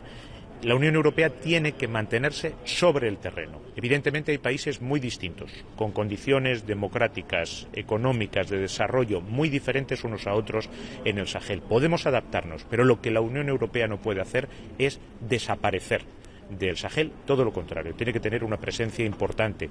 Y quiero recordar que cuando tratamos crisis gravísimas que afectan a toda la humanidad, a los principios esenciales, como es Ucrania y como es Gaza, no olvidemos, y yo lo reitero siempre que hablo públicamente, de Sudán. Estamos hablando de 150.000 muertos que se hayan contabilizado hasta el momento en Sudán, 15 millones de desplazados. Otra catástrofe humanitaria a la que hay que intentar poner fin, y la Unión Europea también tiene que estar presente con fuerza. Y finalmente vamos a tener un almuerzo de trabajo con los ministros de Asuntos Exteriores de ASEAN y les anuncio que en muy pocos días voy a presentar una nueva estrategia de política exterior hacia Asia. La política exterior global, coherente, con identidad propia que tiene España, va por fin a dejar huella y a marcar nuestra presencia claramente en Asia. Mi colega indio acudió invitado a la conferencia de embajadores del año pasado. Sus Majestades los Reyes han realizado un viaje de Estado a China hace muy pocos días y en esa estrategia vamos a fijar el rumbo de España en toda la región. Hoy es una nueva oportunidad para reiterarlo ante los colegas asiáticos y ASEAN jugará un papel importante. Ministro, sobre el plan en el que trabajan Estados Unidos y Rusia para Ucrania, ¿le parece que cumple los aspectos mínimos que detallaba usted y si se puede hablar realmente de un plan de paz? Desconozco cualquier cosa sobre ese supuesto plan de paz. Lo único que sé es lo que he podido leer ayer por la tarde, ayer por la noche, esta misma mañana en prensa. Por lo tanto, bueno, entiendo que podemos estar ante una presentación de ideas o de brainstorming. No le quiero dar más trascendencia. España no tiene nada que ver con ese supuesto plan de paz o ideas para la paz. Entiendo que es una cosa que dice la prensa entre Estados Unidos y Rusia. La Unión Europea tampoco ha estado involucrada. Lo que sí quiero dejar claro, y hoy lo diré también en la mesa del Consejo de Asuntos Exteriores, cualquier propuesta de paz creíble, justa y duradera, España y la Unión Europea la apoyarán. Pero eso tiene que empezar por un alto el fuego incondicional. De las ideas que he oído, nada de eso está encima de la mesa. Tiene que respetar la integridad territorial y la soberanía de Ucrania. Tiene que respetar la capacidad de Ucrania para mantener su seguridad. Y en estos momentos la mejor garantía de seguridad que tiene Ucrania es su propio ejército. Por eso España y todos los europeos lo seguimos apoyando con equipamiento militar. Y, por supuesto, cualquier decisión sobre el futuro de Ucrania, que es un Estado soberano con un gobierno legítimo, que es el del presidente Zelensky, elegido democráticamente, no puede hacerse a espaldas de Ucrania, no puede hacerse a espaldas de la Unión Europea y de los europeos tampoco, y no solamente que no puede hacerse a su espalda, sino que tienen que estar en el centro absoluto de cualquier decisión. Esas son las premisas con las que ha estado trabajando España, la Unión Europea, y desde luego es como contamos seguir trabajando hoy mismo en este Consejo de Asuntos Exteriores. Ministro, pero teme que, por ejemplo, este plan de paz sea una versión 2 de lo que pasó entre Israel y Palestina, que vimos una conferencia en Egipto con la Unión Europea detrás, pero sin haber participado de esto. ¿Esto tiene que ser distinto o este formato de que Estados Unidos, Rusia, eventualmente con Ucrania pacten lo que sea y Europa simplemente salga a la foto? Entiendo que esto no es aceptable.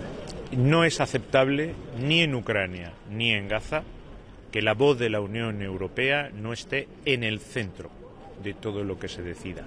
En el caso de Ucrania, además, quien tiene que liderar cualquier cosa, porque además es a quien respaldamos, es el gobierno del presidente Zelensky.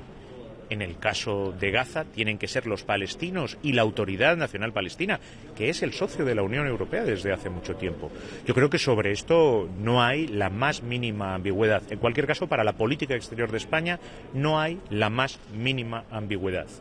España y la Unión Europea llevan años trabajando, aportando financiación, apoyo diplomático, apoyo político al gobierno del presidente Zelensky en un escenario y a la Autoridad Nacional Palestina en el otro. Nuestro objetivo es exactamente el mismo: garantizar la existencia de un Estado ucraniano soberano, democrático y en paz, y garantizar la existencia de un Estado palestino soberano, democrático y en paz. Y de ahí no nos vamos a mover, y es bajo esas premisas las únicas sobre las que trabajamos y vamos a seguir trabajando.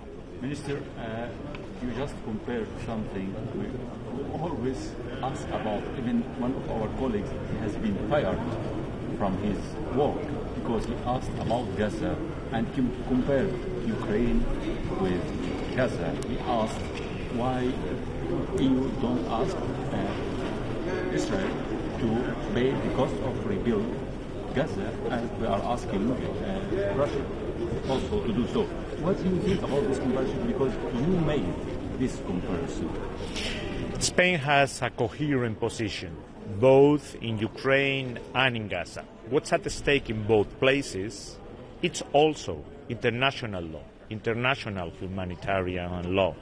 If war is a way of carrying out your policies, as it was in the 19th century, or if we stick to United Nations principles and we say that certainly war is not a way of settling disputes among states or people, therefore the same values with the same objectives, peace and a peaceful, democratic and sovereign state for the Ukrainian people and for the Palestinian people, are exactly the same principles for Spain, and we want the European Union to uphold exactly the same principles. Minister, what in your view should the EU do to ensure that it actually has a seat at the table when it comes to Ukraine? Because what we're seeing from reports is that the negotiations that are taking place are without Europe playing a role and without Europe even having knowledge of the detailed plan. So, in your view, what can you actually do to ensure you have this seat? I cannot even think, not even for a second, that the European Union doesn't have a seat in any future discussion about something that involves directly the security of Europe. European Union has been backing the government of President Zelensky and Ukraine since the very first day of the Russian invasion. We are giving a lot of finance, a lot of political and diplomatic support, and we will continue doing it.